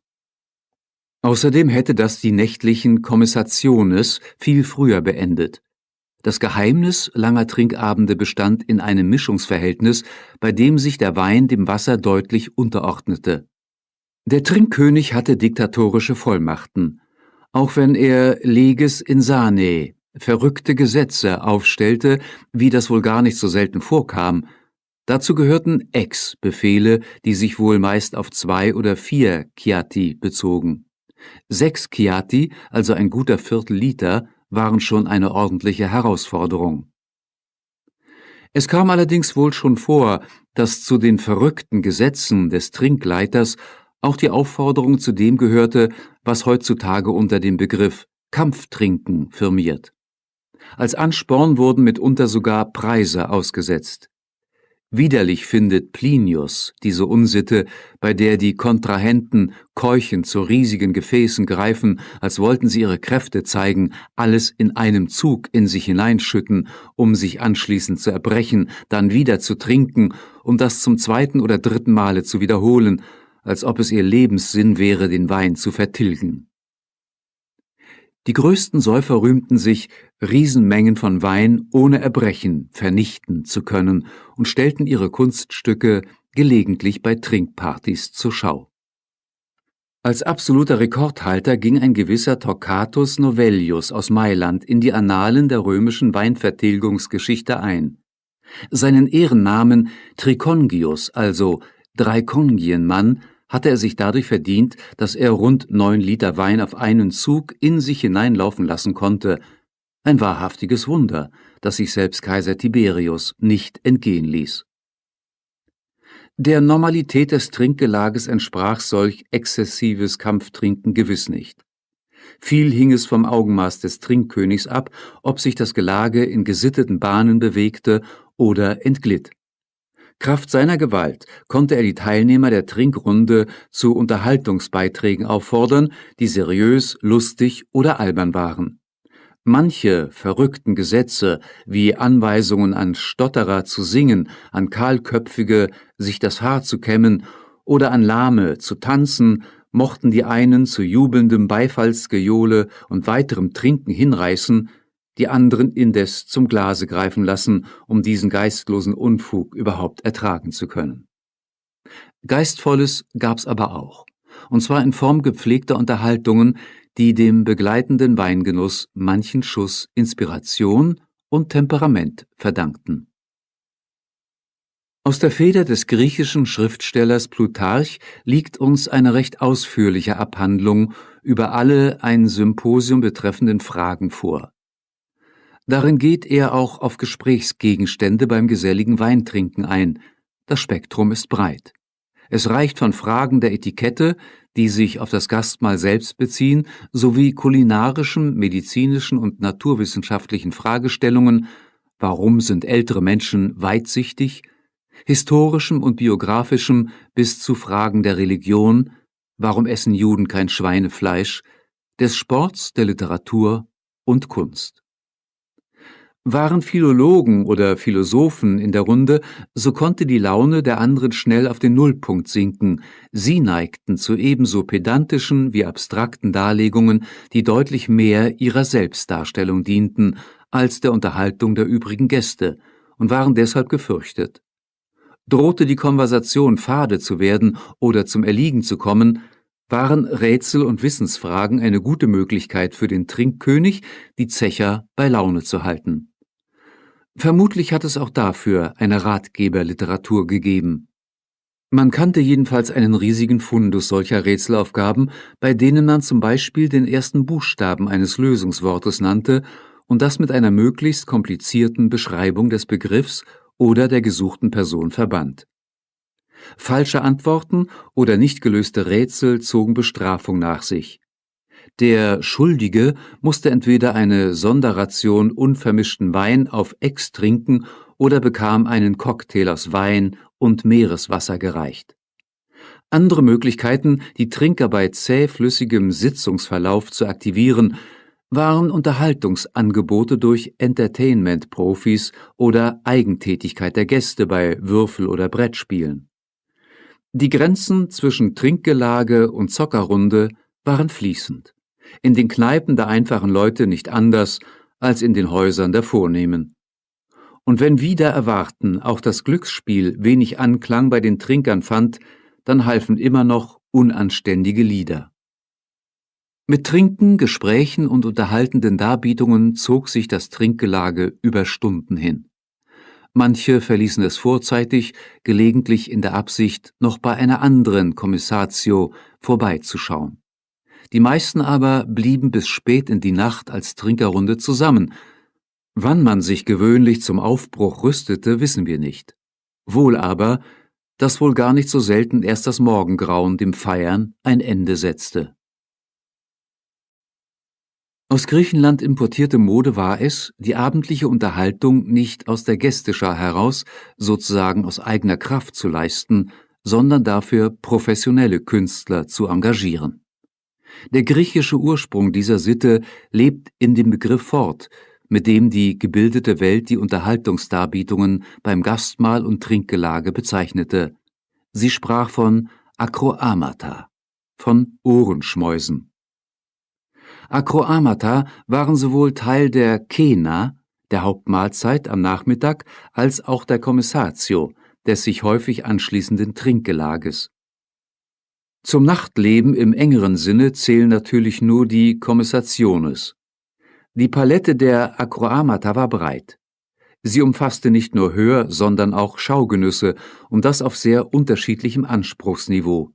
Wo der Gastgeber es zur Selbstdarstellung gewissermaßen nötig hatte, da lief fast ununterbrochen ein Unterhaltungsprogramm. Geist und Magen, so das Ideal des ebenso gebildeten wie reichen Cicero-Freundes Atticus, sollten bei Abendgesellschaften in gleicher Weise auf ihre Kosten kommen. Das war meistens der Fall, wenn professionelle Entertainer professionell geschriebene Literatur vortrugen und vorspielten. Da die Vortragenden meist auf der Lyra spielten, waren die Rezitationen auch ein musikalischer Ohrenschmaus. Vielen Menschen waren aber auch schon in römischer Zeit Textbeiträge, noch dazu solche von literarischem Anspruch, lästig. Ihnen genügte eine rein musikalische Untermalung des geselligen Beisammenseins. Und viele Gastgeber hatten Verständnis dafür. Sie ersparten der nachmittäglich-abendlichen Runde anstrengende Lesungen und engagierten stattdessen Musikanten. In reichen Häusern gab es Sinfoniaki, Musiksklaven, die auch für diese Hauskonzerte zur Verfügung standen. Man konnte aber auch Sänger, Flöten, Lyrer, Zitherspieler und sogar Hornisten mieten. Es war dabei nicht ohne weiteres gestattet, gut ausgebildete, spezialisierte Sklaven zu niederen Diensten einzusetzen. Musiker zählten ausdrücklich zu den vom Gesetz geschützten Fachsklaven. Das Gros der beim Gelage aufspielenden Entertainer waren aber wohl Frauen. Einen besonderen Ruf genossen die skandalumwitterten Ambubaye, syrische Flötenspielerinnen, die offensichtlich die Creme in der Unterhaltungsgrauzone zwischen Musik und Sex bildeten. Durch ihre Virtuosität als Flötistinnen ragten sie aus der Menge der normalen Liebesdienerinnen heraus. Was auf die Ambubaye zutrifft, gilt nicht mit gleicher Wahrscheinlichkeit für Flötenspielerinnen und Musikantinnen anderer Art. Gewiss, ihr Renommee war schlecht.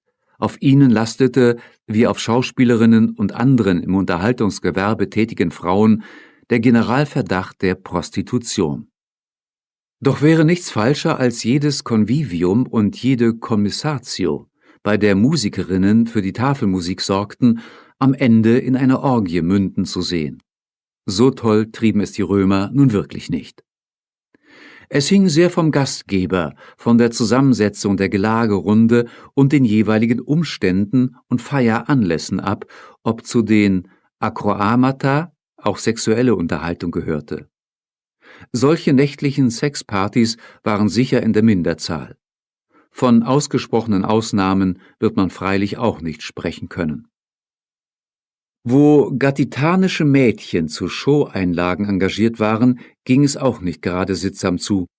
Unter den Tänzerinnen, die ein stark sinnlich betontes Akroama zu den Gelagen beisteuerten, waren sie die Stars, ein erotischer Exportschlager aus dem südspanischen Gades, dem heutigen Cádiz. Sie lassen die lasziven Hüften in kundigem Zittern kreisen und geilen die Gäste ohne Ende auf. So der Dichter Martial. Bei ihren verführerischen Bewegungen begleiteten sie sich selbst mit Klappern und Kastagnetten in gaditanischen Rhythmen und ließen ihren Hintern so vibrieren, dass sie selbst einen Hippolytos zum Masturbieren gebracht und den zitternden Greis Pelias hätten erregen können. Gatitanerinnen, das zeigen diese Beschreibungen, hatten auf viele Römer eine ähnlich stimulierende Wirkung wie Striptease-Tänzerinnen auf heutige Nachtclub-Besucher. Als Spitzenkräfte im fleischzentrierten Segment des Unterhaltungswesens waren die Mädchen aus Gades nicht billig. Bei zahlreichen Convivia bereicherten Pantomimen das Unterhaltungsprogramm. Wer genügend Geld hatte, konnte auch die großen Bühnenstars für seine Abendgesellschaften verpflichten. Augustus ließ die berühmtesten Schauspieler der Zeit in seinem Triclinium auftreten, unter anderem den aus Kilikien gebürtigen Pylades, der in seiner riesigen Fangemeinde geradezu Kultstatus besaß. Bei einer Soiree gab er einen besonders denkwürdigen Herkules, weil er den Bogen nicht nur trug, sondern auch etliche Pfeile von ihm abfeuerte. Andere Kaiser hatten einen weniger ausgeprägten Kunstgeschmack, sie zogen schlichtere, volkstümlichere Tischunterhaltung vor, so etwa Domitian, der sich und seine Zechgenossen von derben Spaßmachern unterhalten ließ. Was ihnen an Esprit fehlte, ersetzten sie durch Dreistigkeit, Schamlosigkeit und vulgäre Ausdrucksweise. Mit niveauvoller Kleinkunst oder anspruchsvollem Kabarett hatten die Darbietungen der Skurrä, der Possenreißer und Witzbolde meist wenig zu tun. Die Wirkung des Weins stimmte aber auch Zuhörer milde, die sich über die Albernheiten sonst nicht so amüsiert gezeigt hätten. Dass früher alles viel besser gewesen sei, die Menschen tugendhafter und die Jugend unverdorbener, das galt unter römischen Moralisten, die den Sittenverfall seit dem 2. Jahrhundert vor Christus beklagten, als ausgemacht. Entsprechend laute Lobgesänge stimmten sie auf den Mos Maiorum, die Sitte der Vorväter, an. Manch einem galt die Rückkehr zu diesem vermeintlichen moralischen Fundament der römischen Frühzeit als einziger erfolgversprechender Weg aus der Krise der eigenen Zeit. Dass da Schönfärberei und Verklärung der Vergangenheit im Spiel waren, bestätigt Livius im 3. Buch seines Geschichtswerkes, wo er über das skandalöse Verhalten des Caeso Quinctilius im Jahre 461 vor Christus berichtet. Caeso gehörte einer Gruppe junger Adliger an, die einem aufregenden Nachtleben nicht abgeneigt waren. Ziel ihrer nächtlichen Vergnügungen war die Subura, das verrufene Rotlichtviertel der Stadt. Caeso und seine Clique zogen des Öfteren durch das Viertel, weinselig und auf der Suche nach Opfern, an denen sie ihr erhitztes Mütchen kühlen konnten. Eines Nachts trafen sie auf Marcus Volscius Victor und seinen Bruder. Die beiden kamen von einem geselligen Beisammensein mit Freunden. Wie üblich griff die aristokratische Gang die Entgegenkommenden zunächst verbal an. Bald waren aber auch die Fäuste im Spiel, und einer der Angegriffenen machte einen verhängnisvollen Fehler. Er beklagte sich über das arrogante Verhalten der vornehmen Trunkenbolde. Diese offenen Worte reizten die Gegenseite noch mehr.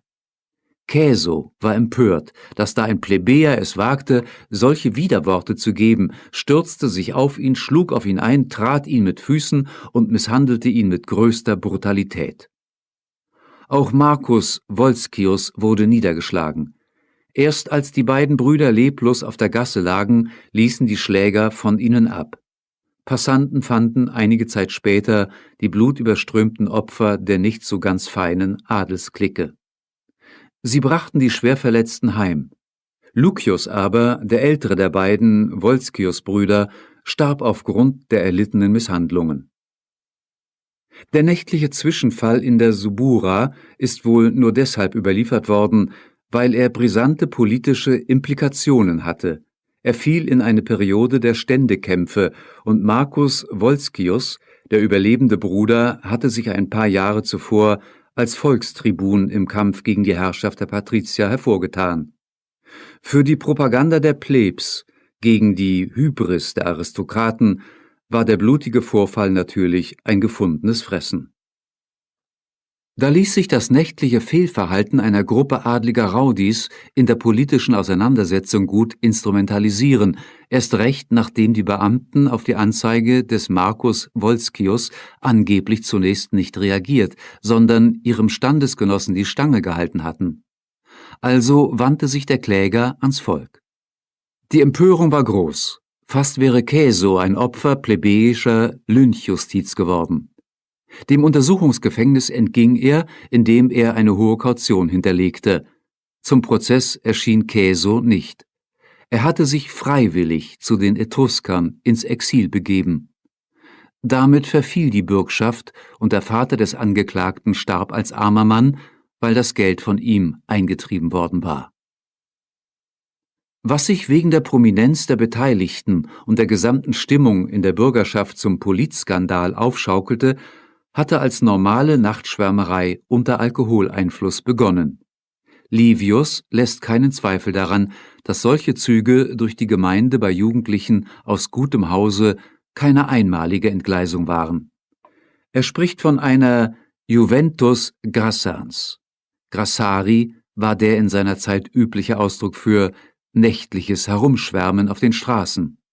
Es bedeutet auch hart zu Werke gehen, wüten und umhertoben. Die Grassatio als eine sehr derbe Form nächtlicher Vergnügung jedenfalls war zu Lebzeiten des Livius offensichtlich nichts Ungewöhnliches. Der prominenteste und wohl auch skrupelloseste Grassator von allen war Nero, der 19-jährige Kaiser des Römischen Reiches. Der Historiker Cassius Dio berichtet: Insgeheim schwärmte der Kaiser zur nächtlichen Stunde in der ganzen Stadt umher, belästigte die Frauen, verging sich an Jungen und entkleidete, schlug, verwundete, ja tötete alle, die ihm in den Weg kamen. Zwar bemühte Nero sich, sein wenig kaiserliches Nachtleben inkognito zu verbringen, mal als Sklave verkleidet, mal mit Perücke oder tief nach unten gezogener Kapuze, aber es sprach sich doch allmählich herum, wer da zusammen mit seiner Freundesklicke sein Unwesen trieb. Das wiederum spornte andere Gangs an, es dem Kaiser gleichzutun. Ohne Zweifel waren Neros nächtliche Vergnügungen ein fatales Signal, was die innere Sicherheit anging. Die Bandenkriminalität von Nachtschwärmern nahm erheblich zu. Mit Verweis auf Nero ließ sich manch andere Gruppe Ausschreitungen zu Schulden kommen, vor denen sie ohne die Rückendeckung durch den Kaiser zurückgeschreckt wäre. Das Ergebnis der nächtlichen Zügellosigkeit beschreibt Tacitus recht anschaulich. Es ging nachts zu wie in einer eroberten Stadt. Im Laufe der Zeit wurde selbst ein Nero ruhiger. Zahl und Intensität seiner nächtlichen Eskapaden gingen zurück. Aber es war schwer, das durch das unrühmliche Vorbild des Kaisers hell aufgeloderte Feuer von Grassationes, halbstarker Trunkenbolde, zu bekämpfen. Auch andere Kaiser traten in die Fußstapfen Neros. Otho, im Jahre 69, für 3 Monate Herrscher über das Römische Reich, gehörte dazu. Seine Erfindung war ein brutales Prellballspiel mit menschlichen Bällen. Er zwang seine Opfer, sich auf einen ausgespannten Mantel zu legen, den er dann zusammen mit seinen Spießgesellen in die Höhe warf. Vitellius, auch er im selben Jahr nur für wenige Monate Kaiser, fand ebenfalls Gefallen an solchen Auswüchsen des Nachtlebens. Mit ihm bricht die wenig schmeichelhafte Tradition nächtlicher Schläger auf dem römischen Kaiserthron für rund 1 Jahrhundert ab. Erst Verus, 161 bis 169, nahm sie wieder auf. Er randalierte mit anderen Taugenichtsen und suchte Raufhändel, alle in tiefstem Inkognito. Häufig soll er durchgeprügelt und mit blauen Flecken im Gesicht nach Hause gekommen sein. Ab und zu machte er sich einen Spaß daraus, große Geldstücke in Nachtlokale zu werfen und auf diese Weise Trinkgeschirr zu zertrümmern. Es ist auffällig, dass die Tradition diese Rowdy-Allüren gerade mit denjenigen Kaisern in Verbindung bringt, die ohnehin zu den Bösen zählten, zu den üblichen Verdächtigen sozusagen. Mag sein, dass mancher Bericht über kaiserliche Übeltäter deshalb aufgebauscht oder sogar erfunden ist, weil er gut ins Bild passte. Glaubwürdig waren solche Storys aber nur, wenn die nächtlichen Grassatio-Eskapaden Teil des römischen Alltags waren. Insofern lassen sich die Anekdoten über das wüste nächtliche Treiben einiger Kaiser durchaus verallgemeinern. Roms Straßen wurden des Nachts von aggressiven Schwärmern unsicher gemacht. Das Vergnügen, das diese vornehmlich jungen Leute an der Randale empfanden, zählte zu den notorischen Pericula Noctis, den Gefahren der Nacht. Dem exzentrischen Kaiser Nero konnte man vieles nachsagen, aber nicht, dass er keinen Sinn für pompöse, glanzvolle Inszenierungen gehabt hätte. Auch auf außenpolitischem Parkett hatte er ein Gespür dafür. Und deshalb geriet die offizielle Inthronisierung des Partherprinzen Tiridates zum römischen Klientelkönig zu einem denkwürdigen Schauspiel mit glänzender propagandistischer Wirkung für beide Seiten. Nero wusste, was er diesem auf prunkvolle Selbstdarstellung erpichten Gast schuldig war. Er schickte ihm einen 2-spännigen Wagen und ließ ihn in allen Städten Italiens, durch die er mit seinem Gefolge kam, aufs Herzlichste willkommen heißen. Der letzte Akt und Höhepunkt des diplomatischen Schauspiels war der Einzug des Klientelfürsten in der Hauptstadt des Reiches, dem er seine Macht verdankte. Man erreichte Rom, als die Nacht schon hereingebrochen war. Zu normalen Zeiten ein wenig spektakuläres Erlebnis, weil die bei Tage durchaus eindrucksvolle architektonische Kulisse der Residenz des römischen Kaisers im Dunkel kaum Anlass zur Bewunderung gab, da man schlicht nichts sah. Glaubt man der Überlieferung, so tauchten die beiden Herrscher damals in ein wahres Lichtermeer ein. Angesichts der sonst im nächtlichen Rom herrschenden Finsternis war das von Nero in Auftrag gegebene Spektakel ein eindrucksvolles Ereignis, das die Menschen zu Zehntausenden aus den Häusern lockte. Selbst auf die Dächer der Gebäude waren zahllose Menschen hinaufgeklettert, um das seltene Schauspiel mitzuerleben. Der eigentliche Event war nicht der Einzug der Herrscher, sondern die ewige Stadt im Fackelschein. Der Anlass des Fackelspektakels, der nächtliche Empfang eines auswärtigen Königs, war, soweit wir das den Quellen entnehmen können, singulär. In den Genuss einer Illuminierung von Teilen der Hauptstadt kam die Bevölkerung Roms dagegen ab und zu schon. Gleichwohl waren das höchst seltene Gelegenheiten, angesichts der für die Antike damit verbundenen technischen Schwierigkeiten und finanziellen Aufwendungen ganz außergewöhnliche Ereignisse. Die Massenunterhaltungen im Theater und im Zirkus, in der Arena und im Stadion fanden in aller Regel bei Tageslicht statt. Das blieb auch so, als Nero im Jahre 60 ein neues Fest stiftete, die nach ihm benannten Neronia. Für die Premiere dieses Festes hatte Nero sich etwas Besonderes ausgedacht, das es möglichst zum Stadtgespräch machte und für seine besondere Attraktivität warb. Die Theateraufführungen fanden Tag und Nacht statt. Ein Luxus, wie er zu dem maßlosen, aber wegen seiner volksfreundlichen Show-Höhepunkte bei den Massen nicht unbeliebten Kaiser passte, dass da die Bühne offenbar gleich mehrere Nächte über in üppiges Fackellicht getaucht wurde. Was Nero den Leuten bot, war außergewöhnlich. Einzigartig war es nicht. Schon sein Vorvorgänger Caligula hatte dieses Ass im Großzügigkeitswettbewerb kaiserlicher Herrschaftssicherung ausgespielt. Sein Biograf Sueton rühmt die Häufigkeit und den Abwechslungsreichtum der von Caligula organisierten Theateraufführungen und fügt dann als Höhepunkt dieses aufwendigen Entertainment-Programms hinzu, die Bühnenshow habe einmal auch bei Nacht stattgefunden, wobei in der gesamten Stadt Fackeln angezündet waren. In ähnlicher Weise bemühte sich Domitian, von 81 bis 96 römischer Kaiser, sein Hauptstadtvolk mit ebenso prächtigen wie kostspieligen Schauspielen für sich einzunehmen, und zwar im Zirkus wie im Amphitheater.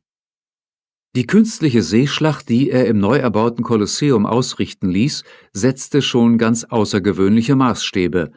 Einen weiteren Höhepunkt erlebten das gewaltige Bauwerk und Zehntausende von Zuschauern, die auf seinen Rängen Platz genommen hatten, als Domitian Tierhetzen und Gladiatorenkämpfe nachts bei Fackelschein veranstalten ließ. Als besondere Raffinesse bot er dem Publikum Nachtvorführungen weiblicher Gladiatoren. Nachtvorführungen waren Teil einer Spirale der Superlative, mit der die Kaiser sich bemühten, dem stadtrömischen Publikum noch wieder etwas Neues, Unerhörtes zu bieten und die Vorgänger im Spektakularluxus nach Möglichkeit zu übertreffen.